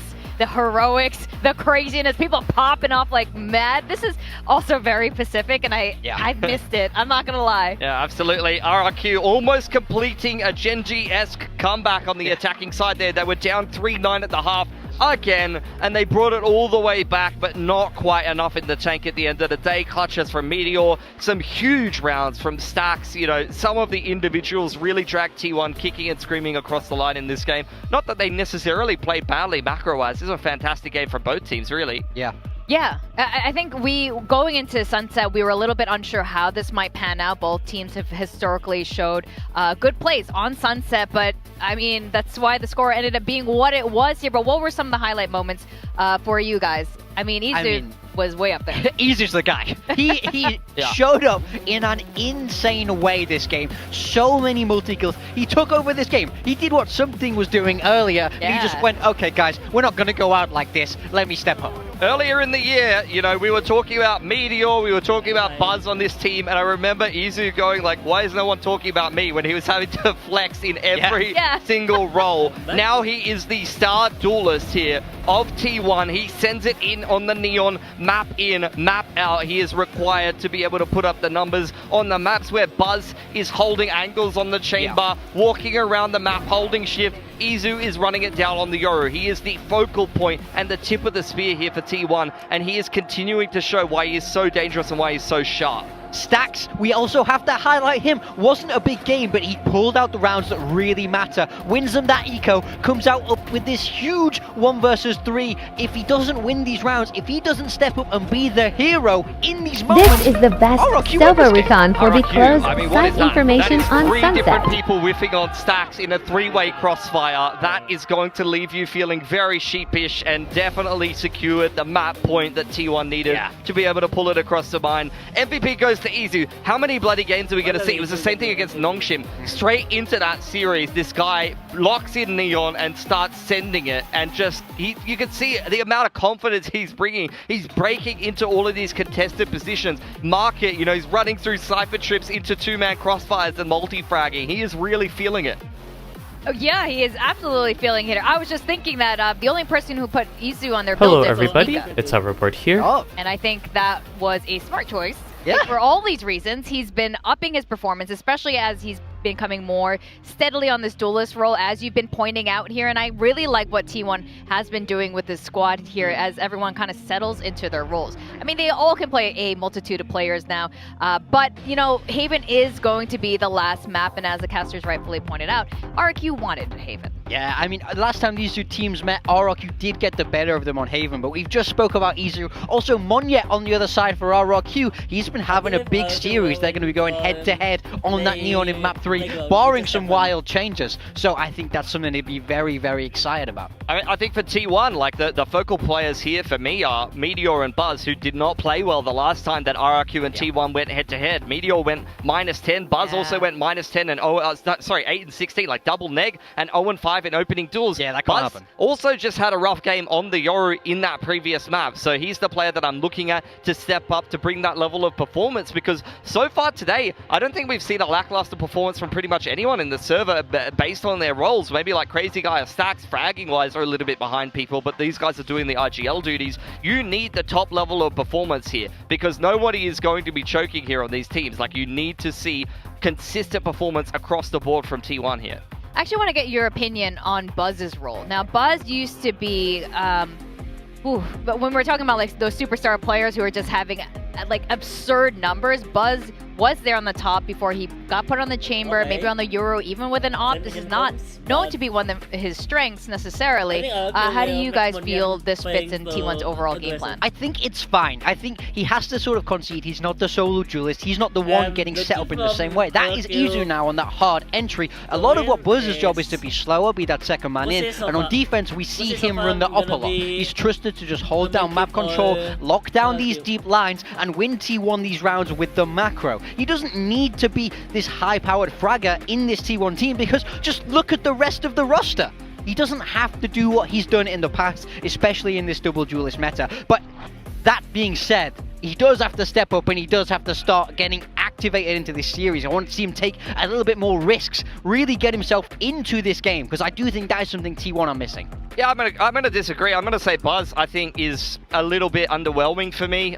He's had some kind of lackluster performances. I think, you know, this is a player that he's posting up on info lines. He gets to take the game at his pace. Honestly, he kind of plays a similar role to Jemkin on the other side of RRQ, who puts up nothing but numbers. Maybe he's set up a little bit better or enabled a little bit better by the rest of RRQ overall, who do have sometimes better game plans than T1, sometimes better macro. But look, I don't know. It's hard to necessarily say what you're going to see from Buzz, but you definitely cannot see him going double negative in this decider like you saw against RRQ last time, or T1 is not going to Japan. Yeah, but I would love to know what's up with that and maybe his opinion on that. Maybe we can chat about that with him later. But, you know, with Haven being this very last map, are you guys feeling confident about your prediction? What was it? Whoa. You guys We were both picked RRQ. I'm feeling Yeah. reasonably confident. I think at the end of the day, though, that the great thing about Haven is you're going to see both of these teams tackle a map that they have both kind of been able to, I guess, innovate on. Like T1 initially were the ones who kind of invented this Yoru ISO double duelist. RRQ were the ones to take it into their own kind of style and actually play Neon instead of ISO. And now you're seeing T1 also playing the Neon instead of the ISO, kind of agreeing this is a better fit, this is a better style for the current meta. So you'll get to see which one of these teams that love to play double duelist on this map are going to be able to execute better in the server. And last time that was definitely RRQ. Now, the stakes are very high for both of these teams. They are, yes, in the top 4. These two teams are in champs, but Tokyo, just to lay it out there, have you guys seen any previews of the arena or anything? I've seen a little bit of it, but I've seen enough to know that teams want to get there. We have 10,000 seat, like, you know, in that 10,000 arena. Japanese fans, so 10,000 Zeta guys. Arena. That's what we're playing for. And it's insane. And yes, it is disappointing we don't have a Japanese team playing, but I don't think it matters because you got 4 excellent teams who will be playing there instead. And I think at this point, I mean, you want to be playing in this arena. This is going to be the regional finals to watch. Sorry, Pacific just has the best grand finals. It's just... I don't even think it's a contest. I also think it's particularly relevant because this is happening before these teams have to travel to Paris. This is sort of a dry run of Paris. If you have to travel to this different country, eat this different food, you're playing in a different environment on different PCs. We see that all the time from these teams where they struggle in their first match internationally. I need them to use this as an opportunity to get used to playing in different environments. That's an invaluable experience. Yeah, I think these teams have already had a lot of that. I say it more so, particularly in the Tier 2 context of a lot of challenges finals are on land, but a lot of them are not. And then you get these teams into Ascension that aren't used to playing in those conditions. I do agree it's another opportunity for these teams to get comfortable in that environment. For T1, I think they're going to thrive in that environment. I think they love that kind of environment. It's why they were able to defy all odds over there in Bangkok. For RRQ, I still think they're working through some of those pressure issues and some of those uncomfortability issues because they thrive in their comfort zone. When Monyet's laughing, when they're feeling happy, when Jemkin's saying, yeah, very good round, guys. I am happy. This is the best day of my life, and this is the level that I'm hitting emotionally. I think RRQ and Talon are actually both teams who need more experience on a giant venue like that. So this is very important for these two teams to get to Tokyo and have, and honestly, just a fantastic experience. Yeah, absolutely. We have the Agent Select coming in now, and no changes on either side here. It will be this mirror composition. Double duelist, Yoru Neon versus Yoru Neon. I want to shout out Xfero a little bit. Yes. Last time these two teams played on Haven, he took over. Yeah, he went crazy, and I think he's got the potential to do that on the defensive side. But his last game, after that game, he was terrible. So it could be high highs or low lows for Xfero. And I think the same can be said for Meteor, the same can be said for Buzz. A lot of these players have been a little inconsistent on this map, and it's going to be down to who turns up. Well, Buzz did advise Xfero yesterday. All he has to do is drop 60, then they win. That is the key. Let's see how this series goes. We are on the final map between T1 and RRQ. We're going to send it back to our casters, Quack and Komodo.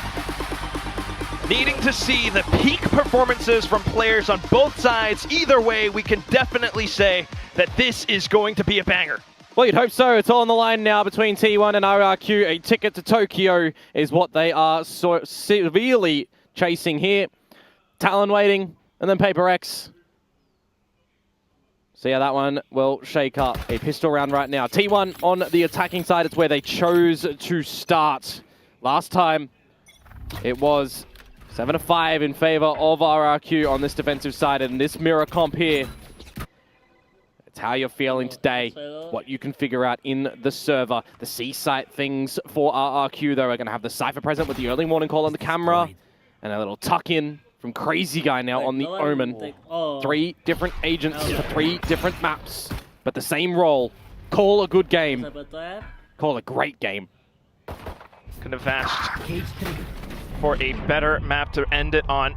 And it all begins with a slide in from Izu! Off to the back, Monyet in the races, but quickly shut down. Xfero not checked though! He lands the flicks, looks for the third, but shut down by Buzz! 2 versus 2, Meteor, 10 HP. Just can't be finished off. And for Cushy, 15 seconds for the recon. You could get your shock dart to try and go on in. But you know that this dark cover fading will give you a bit of an angle to get in. Oh, and Buzz just lines it up! It's a quick 4K to kick things off in the final map. Oh, that's a bit of a rough one though for RRQ, isn't it? They overlooked the position of Xfero. And I just wonder if he was able to quickly finish off the second kill instead of having to get a dink and then reallocate the crosshair again to finish him. Maybe you do take out Meteor and make it a bit more workable, but it doesn't even really matter because it's not Meteor at the end of that gets the job done. It's Buzz for the 4K. Spotting him out, the little tootsies first. And that is another pistol going to the side of T1. That's 4 out of 5 now. Maybe it's going to be 5 out of 6. The woeful pistols today for RRQ. Go, go, go! It's been eluding them. Giving them rough starts. Neon for Neon. This anti-eco round that'll come through should be clean from T1.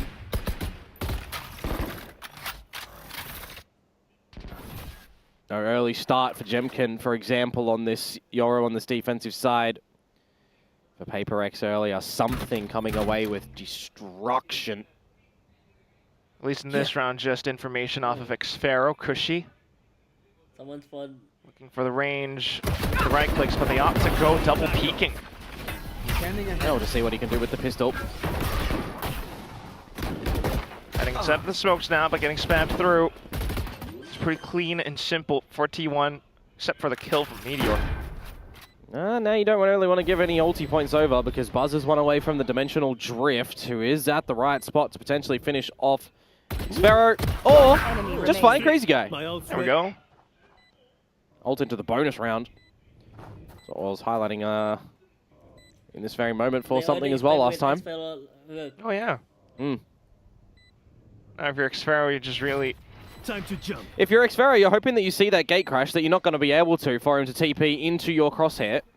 Not going to happen. No, it's not going to happen. Buzz should just clear the corner and finish him off and make it a 4 alive situation. Sees the shoulder, easy done. Buzz, back it up. 4K back to back. Back to back. And Izu's saying, I did that. Can't get the ace. Anywho, Anywho, that's the 2 first rounds done. And we'll get in towards the bonus round now of T1. Again, when you go in with a couple of pistols, you can still pick up some extra guns going into the next round. The old FPS goodbye. And I'm looking towards RRQ. Do you have this first defensive round to come into play or not? Because if RRQ start to falter on defense again, just like Sunset, how much of a spiral will that put them down? How much capitalization do we see from T1 that they can run away with? Cage across lobby. You start to question now as Cushy what may have crossed down into the sewers. You've got 2 angles that you need to contest, but up the guts of B. Ooh. Jemkin not phased. Wouldn't actually mind a world in Xfero just repositioning that trapwire as well now that the position of it's been noted. You can pick that one back up and use it a little bit later on. Who's next? Especially if it's going to be an A angle that you can figure out now with this Dimensional Drift. Just bring that one and put it at the front of B. You've already got the position of Monyet push down C. Long, who is low at 35. This A side now. No gate crash out. Oh, and into the corner too, Buzz. Oh, slight trait for Crazy Guy, but 3v4. Jemkin getting a taste of something's gate crash. Woes on bind too. How many times did he come out of a gate crash or try to go into a gate crash and get finished off? This post plant scary. Both are Russian players, as you mentioned, but right now Monyet getting tagged up. It's going to be an option to save for RRQ. Yeah, it's got to be, and the hunt can go on from DH as well, just out of audible range for this reposition towards the tower. Oh. They're in spawn, and the angle, he will get the barrel noted, he will get the kill. Sure, trying to hold on to this weapon for dear life, manages to do so, but still not a great look for the whole team. That's going to be the bonus round over to T1, and this is what I'm talking about, right? The defenses are looking problematic for RRQ. Not getting proactive enough over on Sunset. You have like 1 mid-wall round that they do something a little bit different. Gonna really need to see what Xfero can do around the garage, around the C site when we get back to a sense of normalcy. Just a couple of shots not even going the way of RRQ in this round, looking on the wrong corners, always. Even with a weapon advantage spot. Just behind the play, behind the action.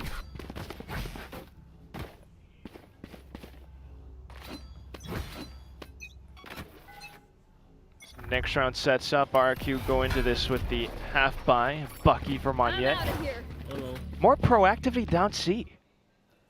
Yeah, but it's not on a rifle round. This is the problem. RRQ, when the pressure is off in a round that they're not expected to win, feel like they just get a little bit more loose. And on this double duelist variety, it kind of works better for them generally. So I want to just see it on the rifle round. It's just going to go A again, and Cushy, are you just going to get battered and bruised once more? Tosses in the shock dart at least, but yeah, gonna get completely bullied. Jemkin, maybe a slight reprieve, but Monyet ultimately diving in, just goes in for the weapon. Enemy remaining. Buzz is going to make quick work of the entire site. He's got a third. I'll return. A third 4K on the sticks here for him. Crazy guy. Just gonna look to get a pistol shot or two here. Dude, Buzz is farming alt points. Yeah, he just used it in the previous round. He's gonna get the 4K. Oh my god! It's gorgeous. Honestly, it's gorgeous. He is getting away with murder in this map right now. Just gets the ulti orb, gets the plant, gets the kill. That's 3 there on the back of a 4K. It's timeout territory to come in from RRQ, but it's not going to come into play. They've got another rifle round. If they drop this one, then you got to start to question. You got to call it. It's just so destructive. I mean, we want to see an operator come out from Jemkin, right? We have to see it. We have to see some comfortability start to come out from RRQ. Dimensional Drift is just going to go in to this A side again. I'm hearing a lot of laughs from the crowd. They must have said something pretty funny. I think he's being really humble, which is a lovely look. That said, though, it will still be this double ult. But it's an operator at the top of sewers that you're just going to get drifted out of play. Exactly. Or drone. Teammate again. Trying to reposition. You've got the gate crash back into Link. Or both. Who's next? Uh-oh. Cutting through. Here comes Buzz. Puts out a quick clone and gets towards the back of site, infiltrating. Izu out from the front. It's DH, it's Buzz. Cushy finds a slight trade, but stuck inside of the smoke now. He's trying to listen for the plant. Crazy Guy trying to provide some support. Crazy Guy steps out the back. DH slips through the cracks. Oh, but Cushy ultimately falls off. Lopsided. And it will be still Crazy Guy trying to provide some support while Xpharaoh makes the slow rotations across. He's gonna get double swung upon, but he crouches in! Double kill picked up. From the shadows, get some information out in the open. See that he's not Hell, see that he's not amongst the site itself. But it is Stacks. What's the gun barrel just spotted? The crosshair is trained the one way. They know. Too good. Stacks makes a go for it, but still Xpharaoh targets marked. Just the bonus And RRQ will get on the board. I'm looking at that angle with Cushy on a Hunter's Fury as well. Just in the site, can't really do anything. Shots are being collected from T1, exposing that there's a leak over at the A site as far as RRQ's defenses are concerned. But just in 4 bloody rounds, you're having 2-dimensional drifts. I mean, it's just absurd. The access that gives you. Thought the T1 were actually going to find a 5th. Just with the commanding way they get into the site. It's rough ones from Meteor and DH actually doubling up as well. DH being put in a couple of problem spots. Buzz is 14 kills in 5 rounds. It's 13-1 before. He's trying to one-up something. Oh, Mania trying to prevent that from happening though, but still getting shut down. Crazy Guy chiming in. You've got Hunter's Fury ultimately. And now you take the player advantage as RRQ as well. You're okay with Jemkin being all the way down C long. Buzz spotted out at the bottom of sewers. Crazy Guy, it's risky to give this guy a duel in his current form, but nevertheless, you'll remove his head. And you'll set yourselves up hopefully for a second round here, confirming extra presence still around long. And as I highlighted, Jemkin's already got all of the control at C, and you've got trap wires everywhere else. Tucked in. See what the Cypher can cook up. He knows how other Cyphers will tend to play, so sets up his own. With that trapwire now exposed as well, you might just want to see the normal one placed at the front of the site to confirm presence instead of giving a little bit of a space that you can get a headshot on, like Xpharaoh just copped. Now, neural theft for info. Look at that. Recon 2v4 nonetheless. Recon from Cushy can go in. And there it goes. Peeks off of it. And unfortunately for T1, not quite being able to hold on against the firing squad. RRQ pick up 1 round. And you would expect that those 2 rounds now should give a little bit of comfort over towards Ewok and Warbirds, that they don't need to have a really early timeout anymore, that the game plan has come back into a little bit more comfort play, that Crazy Guy is figuring out what they need to do. Conversely though for T1, you start to see a little bit coming forward from RRQ. Is it going to be enough to cause concern to you? Probably not until it's something like 4-4, maybe even 4-3 if you lose this next round convincingly. Because you're also starting to expose still a couple of weaknesses for RRQ. If you're able to find out where some of this extra key utility is. But for me, the question really is Jemkin, this operator. When is it going to start to get active? Maybe now. Noted at least by Izu's quick jump spots. Jemkin as well. One away from the drift. As we start to get a little bit of this Yoru utility, it'll remove the trap wire that is in garage. Actually noted on the floor as well, but it is just outside the garage. So if that pops, you can shoot it straight away. Have your trap wire still active. There you go. Quickly holding. The whole team arriving off of it. Oh, even quick on the Omen Paranoia as well, but T1 continue to push straight into side. Relay bots towards the back. It's not quite lining up just yet. Izu, some shots finally going through, but Xfero finds the trades too. Monyet, quick into logs. Xfero's 2 HP. Oh! They kind of peek into him. Overdrive out. Oh, but it's quickly shut down as DH. Overlooking corners with that overdrive there. Monyet. Minced. And now Cushy. 1 versus 2. The dark cover will eventually fade. And it's a crossfire. Using the tap of the plant to wait for that reaction. Stacks will pick up another round for T1. That's a rough C hold there from RRQ. Okay, T1 do get in, go for some really elongated sprays in the sight as well, but the scan reveal is just gorgeous that comes out. I mean, the shorty as well from Jemkin just doesn't connect. The operator doesn't connect or provide any value. The overdrive of Monyet too. Some players that we look to RRQ to be consistent. Monyet, Jemkin, not present in this map just yet. And on the flip side for RRQ, a player that Pilski was saying he's countering big time. Buzz isn't doing things. Oh. Well, my little Aussie friend, he's taller than me, I can't say little. He's doing things. Yeah.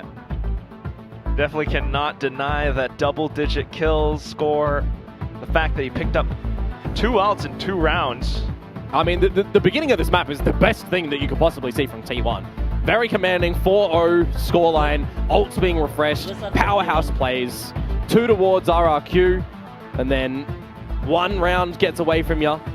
T1 back in the driver's seat, just a little bit of a speed bump.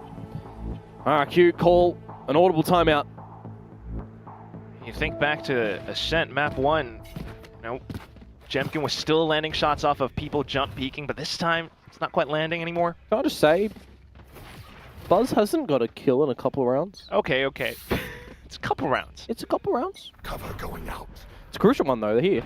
RRQ back with the investment. Grouping up heavily in towards mid. Bit of a waltz if they do want to. Being kept in check currently, at least by Buzz. Take flight. And I'd be interested to know as well if Cushy knows that the Sewer's position is actually already exploited by Meteor. Just get on this line and start to clear the angles. The jump spawning gonna get scanned. It's gonna get Cushy off the drone immediately. This pressure around the A site is going to be a bit of a problem again. There's RRQ. Okay. I don't know how Monyet found that. Did he spot him? I don't know. Replay, you gotta catch that one. Well, still with the pressure onto A site, namely, Cushy needs to be able to hold it, but unfortunately fragged out off of the flash. And there's all the information from that. You should know that Jemkin has to dimensional drift in for this 4v4 retake. I'll handle this. There's T1 to just still play around the site, prevent the chokes, prevent RQ from setting foot. Xfero looking for some extra shots though, but here comes Monyet. Here comes Izu as well on the overdrive. He's just dinging it through. Jemkin out of the drift and into the site looking for Izu, who's slippery as an eel, but still unfortunately cornered into hell. He gets them so low at the end there. Xfero, 7 HP. Jemkin though, relatively healthy. A retake to come through from RRQ. I was also, expecting that Izu would throw the overdrive in when the 4v4 retake does start to happen, but it's no real avail at the end of it. We're going to see Monyet. So that's how it happens. Just through the smoke. 2 taps and bye-bye. There you go. Heard off the clone's footsteps still though. Well, a necessary round for a after-round timeout conversion from RRQ. That is for sure. Haven't had the best go at them. This time getting a very required one. keep this within the realms of maybe even a lead still at the half, especially when you consider that T1 now have lesser guns, Izu with the Guardian, so maybe RRQ can get up to 4. Still have to keep their own economy in balance. Just being very patient, but not passive over at A-Long. Patient, not passive. That's nice. In the garage, you get some information as well. Xfero's prepared. Let's try to draw some attention more More towards this C side. I'm looking at what Buzz is trying to do in garage when that Cypher utility is removed. Monyet just has to make sure that he's aware, attentive with the Guardian. I say the same thing for what's happening there, but Jemkin, I mean, he's just lost the duel over at A. Uh-oh, it's Meteor now. Here's the footsteps. Not quite sunned up yet. What? Oh, he lands the shots! 2 of them! One enemy And all of a remaining. sudden, things just fall apart for RRQ. Flawless picked up by T1. I mean, he has just absolutely rained from outside of the earth, hasn't he? Coming on down and striking a blow on RRQ. Meteor getting that lurk active. It's ridiculous that he's able to get the second one as well, mind you, but an individual shot onto Jemkin. We're playing 1 versus 1 against Meteor 2 times over. We're playing 1 versus many as Crazy Guy and Cushy as well. I mean, it's all individually misplayed there by RRQ. And I'm not taking away credit from T1. They played that one gorgeously. They're hitting their shots. They're finding the space. They're exposing this defensive problem on RRQ's shoulders, who now are scrambling in the server, you would assume. Back to the eco. You'd lose control of the half here. And it's just a little bit too reactive, especially on the defense. T1 getting their way with things. Continuing to possibly build up to even more ults. This time, drone first in towards long. RRQ might have players close by. Bit of a trap down sewers that the drone isn't going to expose, of course. Recon now online from Stacks. It's a gun dropped, but not one that you can steal. And Xfero does have to steal himself, actually, in spotting out an opponent up through mid. Don't want to have a battle against Meteor after what he just did to you last round. And that presence in its entirety is just completely pulling the weight of RRQ towards the B site, but in numbers, they find him. That could be a weapon now. 30 seconds left. Xfero at least thinking to go for it. T1 quickly trying to transition over onto C instead. There's guns down. They've got to pick up 1 at least. You would assume Xfero can get the 1 in towards mid. You've got 5 versus 3. Crazy Guy technically could even from the shadows after this paranoia for info. Technically. Still though, just goes for the smokes and the flashes. Cushy looking for the clicks, but they're not connecting. T1, the firing squad, off towards the backside. Weapon picked up, doesn't matter. T1 continue on. Yeah, advantage, just throw that away. Doesn't really matter. T1 not concerned, getting the crossfires, getting the shots. Buzz got a kill from 14 to 15. Has another. And he's 1 away from the drift yet again. RRQ, even in advantage situations, a team that we've seen so much lately have disadvantaged positions. 4v5s, 3v5s, still look to convert right now. Just tangled in what to do. T1 when Buzz is fired up. T1 can taste this, Quack. There's blood in the water. Oh, Jemkin's looking to defend. Crazy Guy putting up a hold this time inside of A lobby. First time in a long while. Yep. I've seen a team like T1 before as well in these sort of scenarios. Look to re-clear in towards A lobby without a drone if that dark cover is still available, but Stacks, he has utility up his sleeve. He has the positions that he does need to just check and try to confirm. See what he can do, and overstay though, and the spike drops, but it doesn't really matter when you have DH still alive with From the Shadows. The real question is, it's a 2 versus 5. You need to find security in a site somewhere first, and they do lean towards the A site that they can.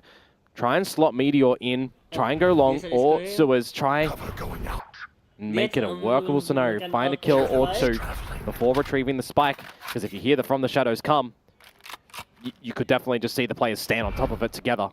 Here we go. They've all spread out enough. They're not going to be able to. This is going to be a plant. Meteor, though, needing to hold! But unfortunately not able to come up with it. DH quickly sending across just in case. Droned out.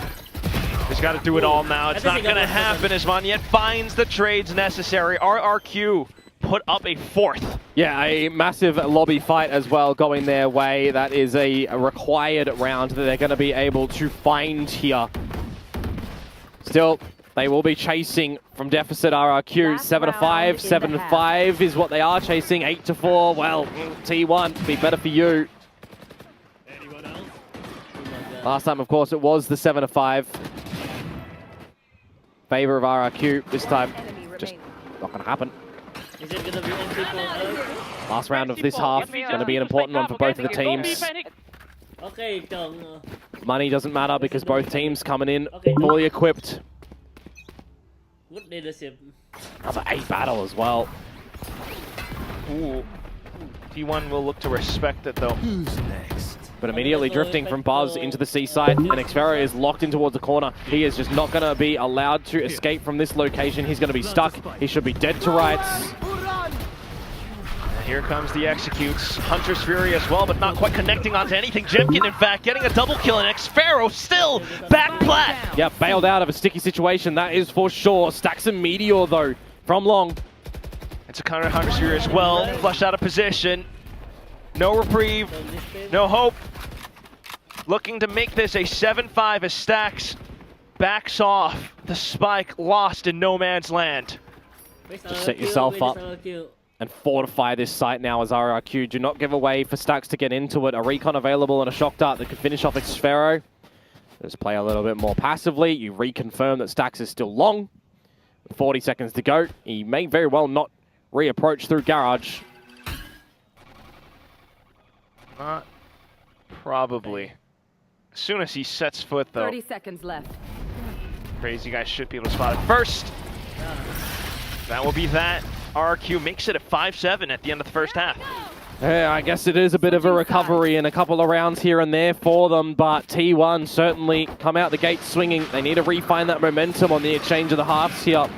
As Buzz has started to quiet down a little bit, he propelled them significantly in the beginning. Rest of the team needed to pull their weight a little bit, because as we do flip on over as well, and RRQ go on to this attacking side, I mean, it's not been a strength lately for them, right? They're still down with T1 on the attacking side as a bit of a problematic side in the entirety of Pacific this stage too. It's the defenses of this team, percentage-wise, #1 and #2. So if I'm thinking about this statistically, T1 with advantage, with the pistols they've found in this series so far, going to the defensive side, they are definitely going to be looking to close this one. RRQ going to have to just come out with some really good calling and coordination now that they're starting to get a taste again on how to redo that. Really needing it. T1 so far 4 out of 5 pistols. Could it be 5 out of 6? Talk about players needing to step up. Buzz certainly came up with it, especially in the first few rounds, but falling off a little bit towards the end. We start to see the rest of RRQ starting to step up to bat as well.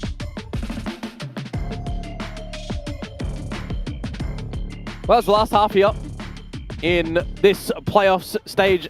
In this stadium, too. In this stadium. Oh no. So let's have a good one. Where's RRQ? Pistol round quite important. Night and day difference between Jemkin and Buzz so far.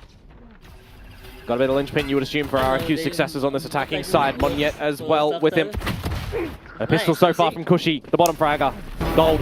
Whoa! Now Stacks begins to push on, though. The trade's quickly being found. RRQ just opts to go into C. And it's good. There's no Cypher utility that they really need to contend with in form of the trap wires. Camera destroyed, the cage to fall, and Meteor. He wants his team with him, but they're nowhere to be seen. Seeing the cage as well, RRQ pay their due respects. What they don't really expect, though, could be Stacks out from the flank. Yeah, they're not looking at it at the moment. Attention's being drawn to garage and spawn. Couple pot shots, and there goes Stacks. Finding a first onto Crazy Guy makes things a lot more doable.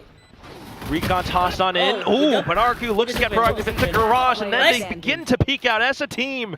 Just DH with a Sheriff A couple more shots might be good, but he doesn't really expect. He actually goes for the check. Monyet, though, making his moves. Oh, he jumps out of it. Continuing to dance around, and DH has run out of ammo. Has to go for the knife. No range. It's a knife duel. And Monyet just hops onto him, slices, and cuts him up. Oh, that's gorgeous. That's fun. You just got to laugh that one off there. Who was it that had the knife duel on this map? Oh my god. Over at the A side when we were here. And there was betrayed. The gun was pulled out. Can't exactly remember who it was, but hey, at least we get it this time. The pistol round over to the side of RRQ. They definitely needed to try and coordinate their forces together in that even advantage situation. When you got the flank coming through from Stacks, brings it into the 3 versus 3. They have to just make a call. Go together in a 3 versus 1. It's the garage play that they do first. It works good. They should be able to bring this into an equal field of play to the 7-7 mark unless they drop another round here. Crazy guy, quick one onto Meteor. Stacks falls as well. This pistol round gone swimmingly so far for the non-pistolers in RRQ. Chop up on those two, and then maybe begin to make your move into the A site.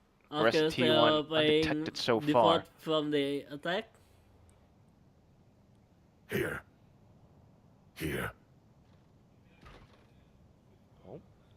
Well, if they're talking about what to do for this round and this pistols, might actually be a good discussion with RRQ no longer looking to go to the A site and instead looking to go C. No longer looking to go to the A.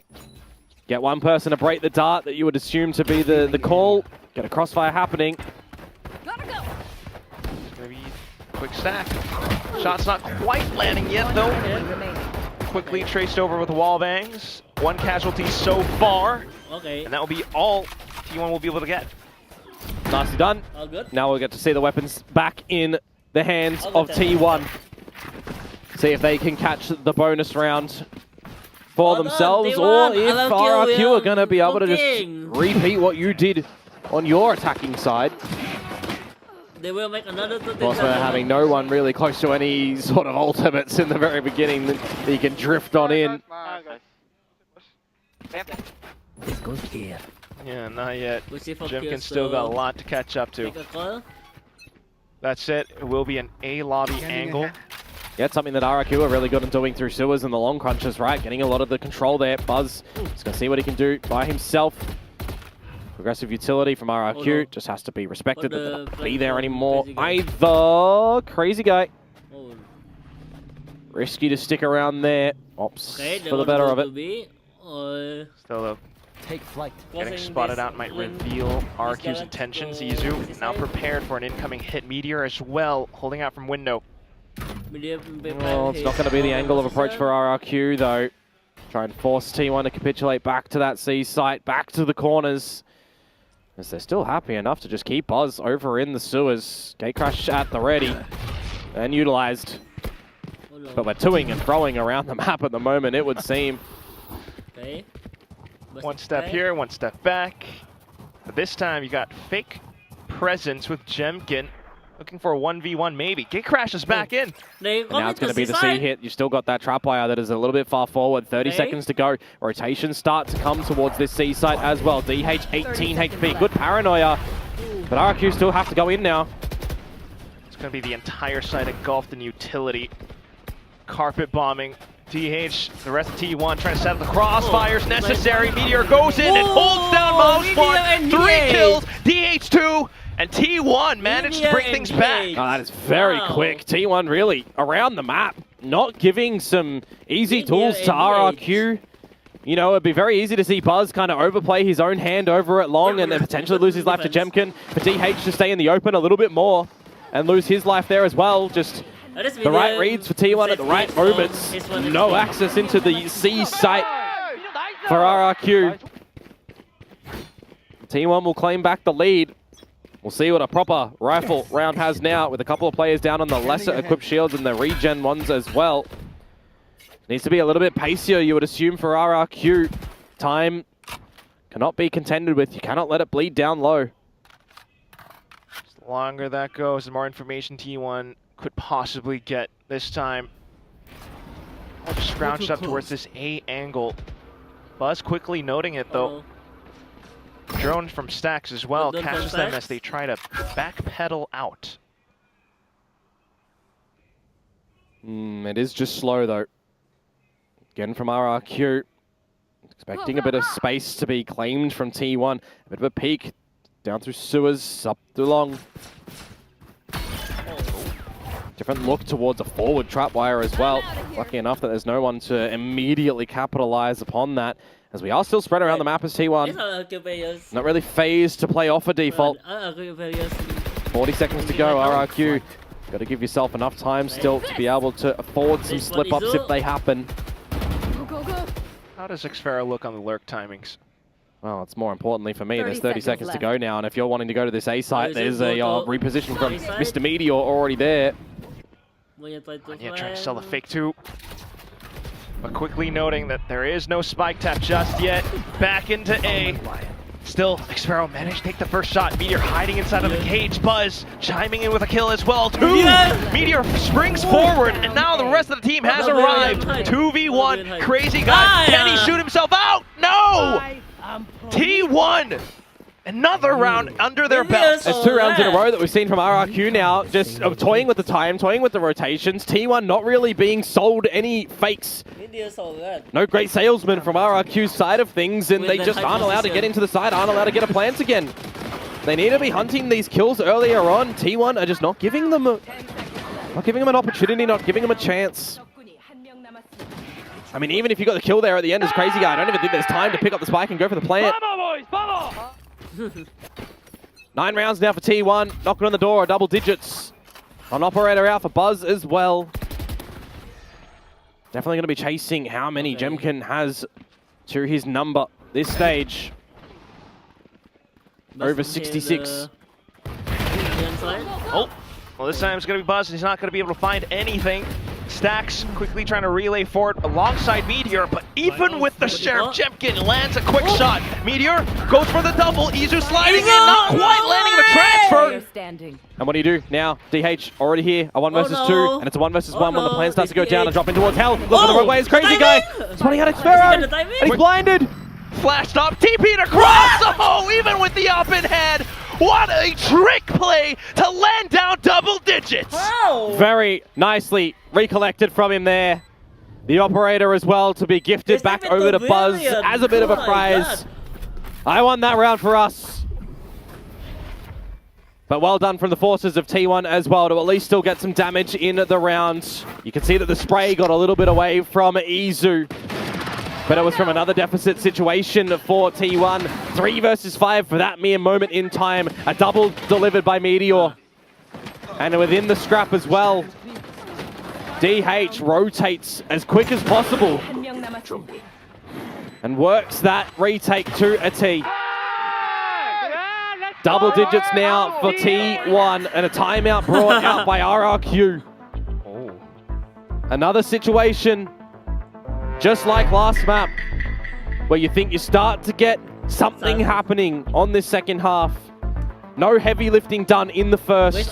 It slipped away from you to T1 ending 13-11. You do not want to see that happen again for RRQ, but for T1, the defenses are strong. The reads are right. If RRQ losing this game. Enough said. So far, with everything that RRQ has been throwing at them, the fakes, the tells, T1 just see all. It's a 3-round gap that RRQ needs to close on up, especially off of this timeout, their last.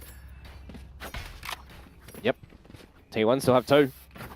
Not phased yet. Dimensional Drift is available for Jemkin. You would assume that you have to use that in towards this round to try and get an 8th on the board. Seeing a lot of utility over towards A. Gives you an idea that the Neon is here and that the Sova is here. And you want nothing of it towards this B site though. We go for the very beginning. Dimensional Drift in. Jemkin going to pivot that over towards the C site at the moment, where you may have to very well see Buzz just get out of dodge. Xfero catching DH, and the hat will give all the info. Well, too proactive, investigative. Meanwhile, flashes into Seaside, and you pretty much have it under control. You got a plant for Cushy, and you got a Hunter's Fury available as well. You can look to fall back a little bit, but as I say, that Stax brings out the Fury of his own, looking for some damage. But it's going to just go by the wayside.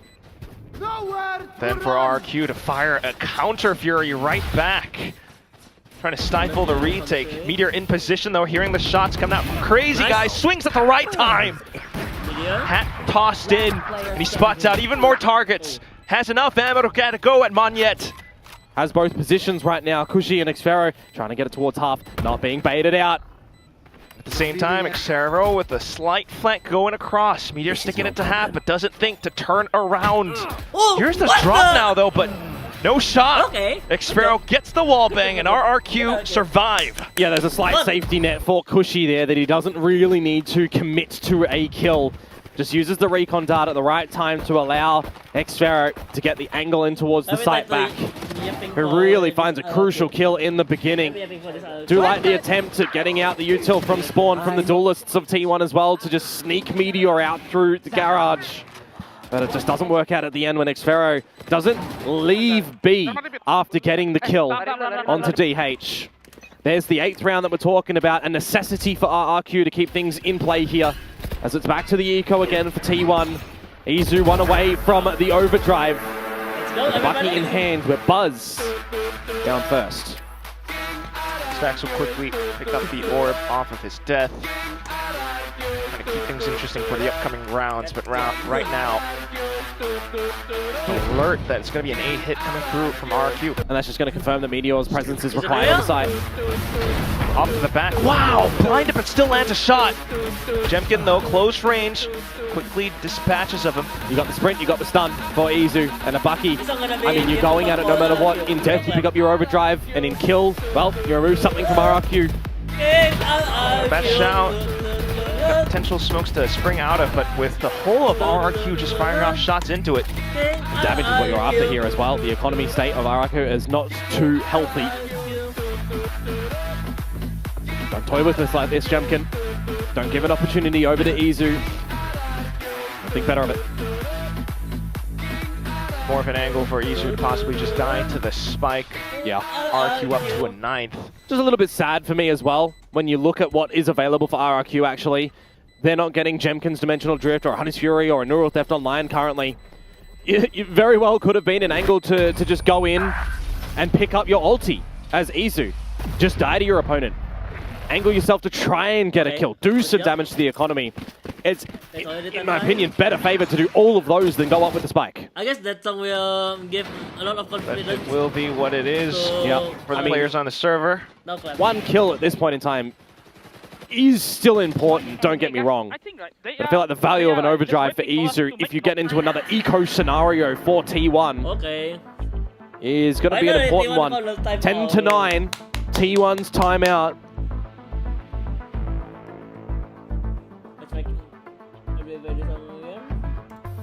Just trying to keep RRQ off of their backs. I mean, throughout every step of the way, it's been relatively close. Some reads working out for T1, but RRQ picking up the pace over onto this A site, working off Dimensional Drift. I mean, we've heard in an interview recently from T1 as well that they kind of decided the map vetoes before the playoffs even began, right, on a couple of various scenarios. The Ascent composition, for example, they know that they struggle on attack. They struggled on attack here today. 3 rounds, ultimately getting 4 on the defense for a 13-7 deficit, but now they're situating themselves here in map number 3. A veto, a map that they didn't really get a choice in how it would go at the end, right? Bind or Haven, it was the choice of RRQ. T1 opting for the attack, and it's looked better here as compared to their Ascent. Generally, it's intended to counter the enemy comps on defense. We didn't really see that too much. Right now, we are needing to see what they can do in this mirror match on this defensive side. Otherwise, in this round, with this backing up of the operator down C, they drop this and it's double digits. It's op for op. Buzz versus Jemkin. And if you move as well as Jemkin, you'd go straight into the crosshairs of Buzz. Maybe not able to find the kill. This B execute now has to draw him off the line. The Buzz is just going to be stalled in staying here. Or maybe not. And Jemkin, just on the movement, catches Buzz with a little lapse. Steps back in, Spike getting tapped in now, and Izu just makes a quick go for it, straight out into the open, completely exposed. DH managing to fire one back, but it's not going to be enough as, unfortunately, Stax gets exposed to an upper angle from Crazy Guy. Low HP, and you're stuck inside of Gong. Wait, don't be doing that. Just got a hammer to your face in that one. That's unfortunate. 2 HP for DH. Getting out of dodge, holding the gun. Best opportunity actually here. Let's go! Lost his life. Had Crazy Guy just stayed elevated on the site. Then they just sprayed over to him. 3 alive for RRQ. It will in fact be a tied scoreline. And RRQ on the back of their timeout to find 9 and T1's timeout to find 10 now. Have to feel but they may have just figured out what they need to do on this attacking side with coach interventions doubling forward to try and close this map. We wanted a series, and this is a close one, Quack. Unbelievably so. Came down to a quick B execute into this current round, but as you move on into the next one, I don't think T1's going to be looking too good with their economy. That's why it was very important for that rifle to be saved from DH. The current kill leader in the server, tied with Crazy Guy. These Omens putting in these duels. But the gun has been given over to Buzz, who has a drift available here. Can Buzz find something? The attacking side, immaculate. The defensive side, currently leaving a bit to be desired. But he will sneak himself down mid and be spotted out, and luckily enough he can get out from the gate crash. Could have lost the gun in no man's land. Go over onto A-Heaven, looks to continue to reposition while RRQ just trying to find an opening, and there it is. And you're very passive as RRQ in this round. That kill given to you on a silver platter by Izu. Now you will look to find out what you can do at this C site, but you have to triangulate this rifle of Buzz first. It's going to be potentially massive. Whoa. Overdrive as well. Buzz trying to fire off some stray sprays. Pop flash across, but it doesn't quite land. Next to the cage, too. Stax now probably looking to get hunted. Stax stopped from really doing anything you would feel here. Can use the recon and look for a bit of a kill, but if you give Jemkin the drift, that's going to be a very big accessible item in the next round. And actually with the plant actually being realized that it's favorable to get it to Jemkin. They get off it, they get him the ult. Let's go! And this is going to be such an important round. Where's that bullet gone? I'm trying to monologue here, mate. It's going to be such an important round going into this next one. 4T1. Bai will be back. This round will cement full rounds of regulation. But whose map will this be? Still have some odds beginning to build up for T1. It's going to be explosive for sure. RRQ, the Korean Slayers, they said. Just a few more rounds away from possibly punching in their ticket to Japan, while T1 trying to shut that door in RRQ's face. 4 rounds in a row on this attacking side from RRQ. This one definitely, you would assume, is going to be that drift angle from Jemkin. Start to get on in. An immediate from the shadows reposition actually comes into play from Crazy Guy as a bait. Is to throw your head amok in the server in this really crucial time when tensions are high, rising around this A side. And in the drone, you are feeling really worried for Stax. He's gone. The A side open for the taking now. And Buzz a little bit late to the party because of that TP from before. Relay ball completely connecting on, and it's a double kill. And that has to be the save. You're going to have no money, you're going to have no guns. This is a 2 versus 5. This is untenable to get unless Meteor misses the kill to Crazy Guy. And DH has to provide this operator to Buzz in the next round. And the hunt is on. Stuck inside of B site. Where does RRQ think?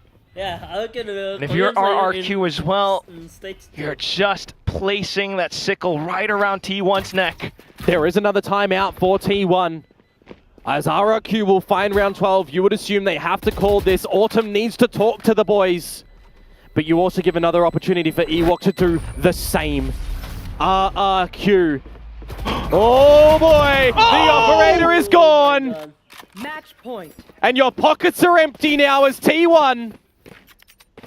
You have an overdrive, you have a drift. You have to angle a potential stack, a potential decisive call coming into round number 23. The timeout has been called. So T1 will have a chat, but so will RRQ. As I was saying, they can feel the reverberations every single round in this arena when T1 get kills, when T1 get rounds. But so far, in this 5-round trot, the crowd has been silenced. Tension's just completely mounting up. You think to the ult, you think to the tools available to you in this, possibly the last round. Until 10-12, seems like... What's in your toolbox? You really don't have much because that op was lost. Wait, what? If you have just joined us, these two teams have already booked their tickets to Champions Paris. That is set in stone. But there is still so much to this story for these teams. T1, the last remaining Korean team, the only team that will potentially be going unless Talon, Volta, and DRX get in. They have this in their hands. They want this victory. And RRQ have been slaying time after time teams in this stage, in last stage to get to Toronto. This is a big round. And it's going to start with RRQ going to the seaside. The drift is in, and it's already a skedaddle approach from T1. DH trying to keep hold of the site, sets up the smokes. It's a stinger in hand. He looks to play close range. Monyet though slithers through, and Buzz finds a double. Cushy answers back. Izu goes overdrive, and it's the 3 kills that put T1 back in. The crowd roars. And the guillotine has been dropped on RRQ's succession of rounds. The 5 in a row will be shut down. It's 11 for T1. It is the final round of regulation that we will need to see in victory for RRQ. Otherwise for T1, overtime and a chance for redemption after a lead at the half. In an effort from the previous map, winning that one 13-11 as well, when you think that might go to overtime. For the comeback again from RRQ. Oh my god. Valuable ults online for T1. Guns, though, not absent for RRQ. And it's another spot where you're spread around the map for T1 as well. Only the A site stacked with Buzz and Stacks. The leader has to call a mighty round. Oh, no. One away from Hunter Street. Buzz. He's going drift. He's going to secure all this information on what's happening around A. It's Nada. So you assume more presence needed at the C site surrounding B. And that's a massive stacking from T1 over there at the moment. Buzz now contended with over at A. Flashed off. Has to give respect. Yes, I. He's thinking to re-peek. He's got his team that's rotated over. He gets at least 1 kill. That could be good. And that's an overtime possibility now. Quick flash out from Crazy Guy, and they stack up together. Xferro can try and get the hat, but it's over at long. 30 seconds to go. We've seen RRQ be really problemed by time. Neural Theft coming out from Meteor. You want to get Xferros out as well. This will give the information. It's just going to be a bloody scrappy duel with 20 seconds to go. What are you doing, RRQ? You're going back to the A side. Do you even have time? Xferro is going to get in. He's going to beat Meteor. But that's not the player that you potentially want to see still on this side. Oh, that's a kill. And a second one as well! The Meteor crashes through! Crazy Guy, somebody's got to pick up the spike! They go in for the quick plant, but the flash gets sent across, and Izu comes back in the door! Gets slammed! Shut! And we're going to overtime. Another spot where RRQ cannot come out with a decision where the time does not get the better of them. A lifeline given to T1 now, and a breath. Overtime to be the decisive factor here. From 13-7 to RRQ to 13-11 to T1. These two teams trying to evolve into Titans in 2025. But who will get the better of the other today? That is what we are here to see. No operators gambled coming into this first OT. RRQ now to the defensive side. It's been a hot minute. Looks to be a huge A-lobby contest, Komodo. Start things off with Monyet sliding out the recons as well. It was very successful for RRQ, remember. Time and time again they did this. It was very worrying when T1 would stick around.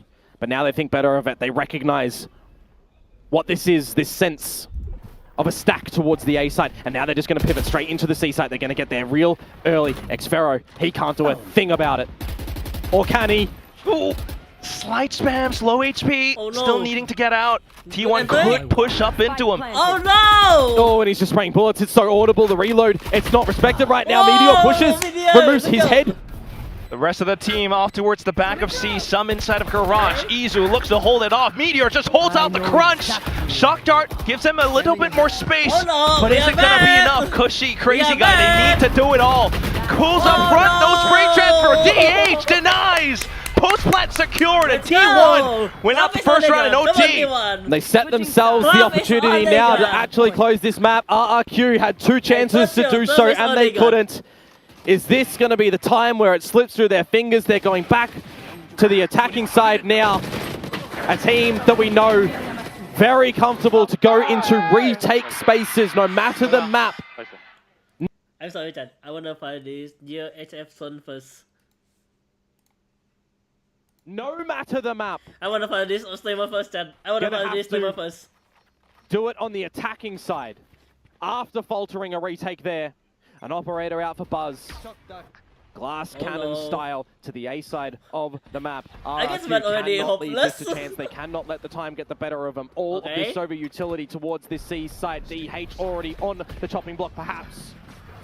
It's another rush down strat. Oh no! They check the corner. Okay, That's DH gone. The rest of T1 though arrive on the crime scene. Oh no! And there it is, the kill. Oh Xfero, no! Crazy Oh, guy, nice! Chempkin all getting one apiece. Buzz left and he goes in glass cannon. Oh no! Is already out of ammo completely, and it's another OT. We will go again, a pacier one for RRQ, recognizing weakness on the attacking side. They do. Just kidding. They are doing this by an effort by committee. Sax, a little bit more of a problem, but still getting involved where possible, calling where required. Such a heavy burden when the stakes are like they are right now.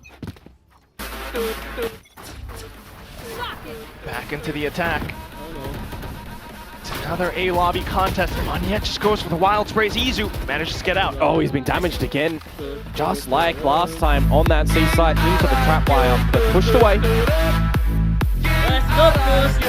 Don't want to see another 5 versus 5 position as RRQ. You want to try and get the slight advantage as Meteor spots himself at the front of B. This window play right now coming towards him, and he bluffs the bullets. Slight damage still. Feels the need to go on the hunt, pushing out into Link. Not aware of the corners though. It's going to be Monyet with a wide swing. And now numbers picked up for RRQ. Spike planted, but into the smoke. Buzz getting shut down. More pop flashes. DH, no survival. And Stax is the last one alive as well. A 1 versus 5. Just getting shut down before anything can eventuate. RRQ, they had to bring us into the second world of overtime, and now they once more have another opportunity to close this series. Switching sides. It's onto this side where they've had much better successes.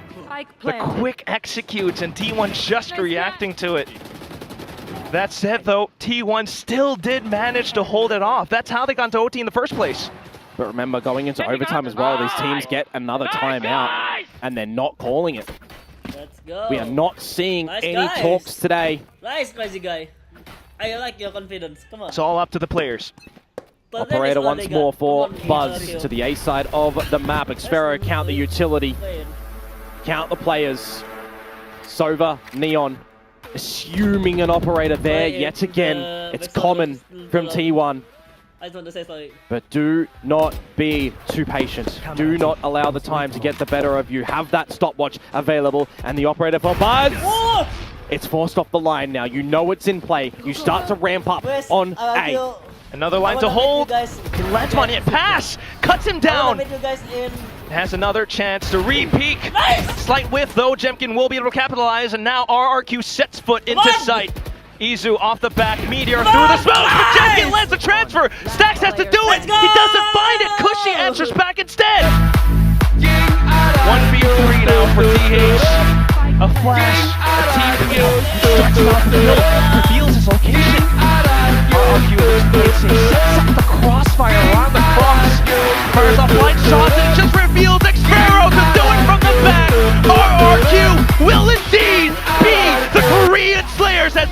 a ticket to Japan. This journey from this team has been a struggle, but they have improved time and time again. Let's go! Team has been a struggle, but they have improved time and time again. We have history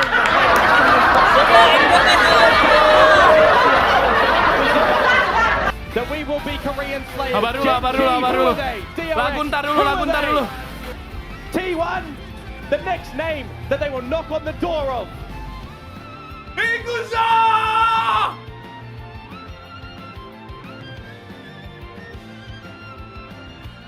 Gue gemeteran See you in anjing. Japan, RRQ.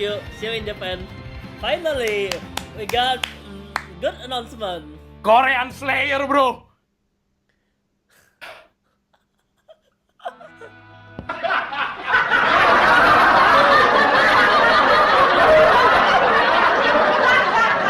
Oh my god. Did we blame Autumn and Kyungak, right?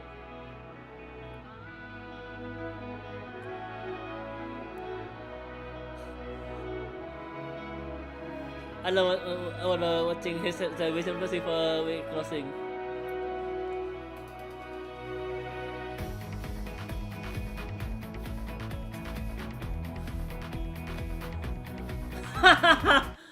Oh my god.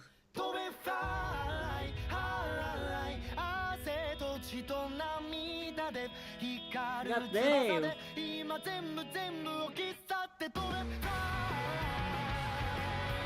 They are the real Korean Slayer, bro. Oh my god.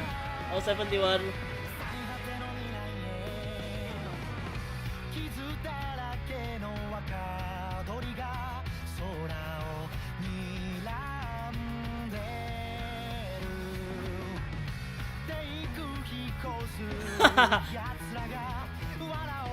Oh, 7 for today, everyone.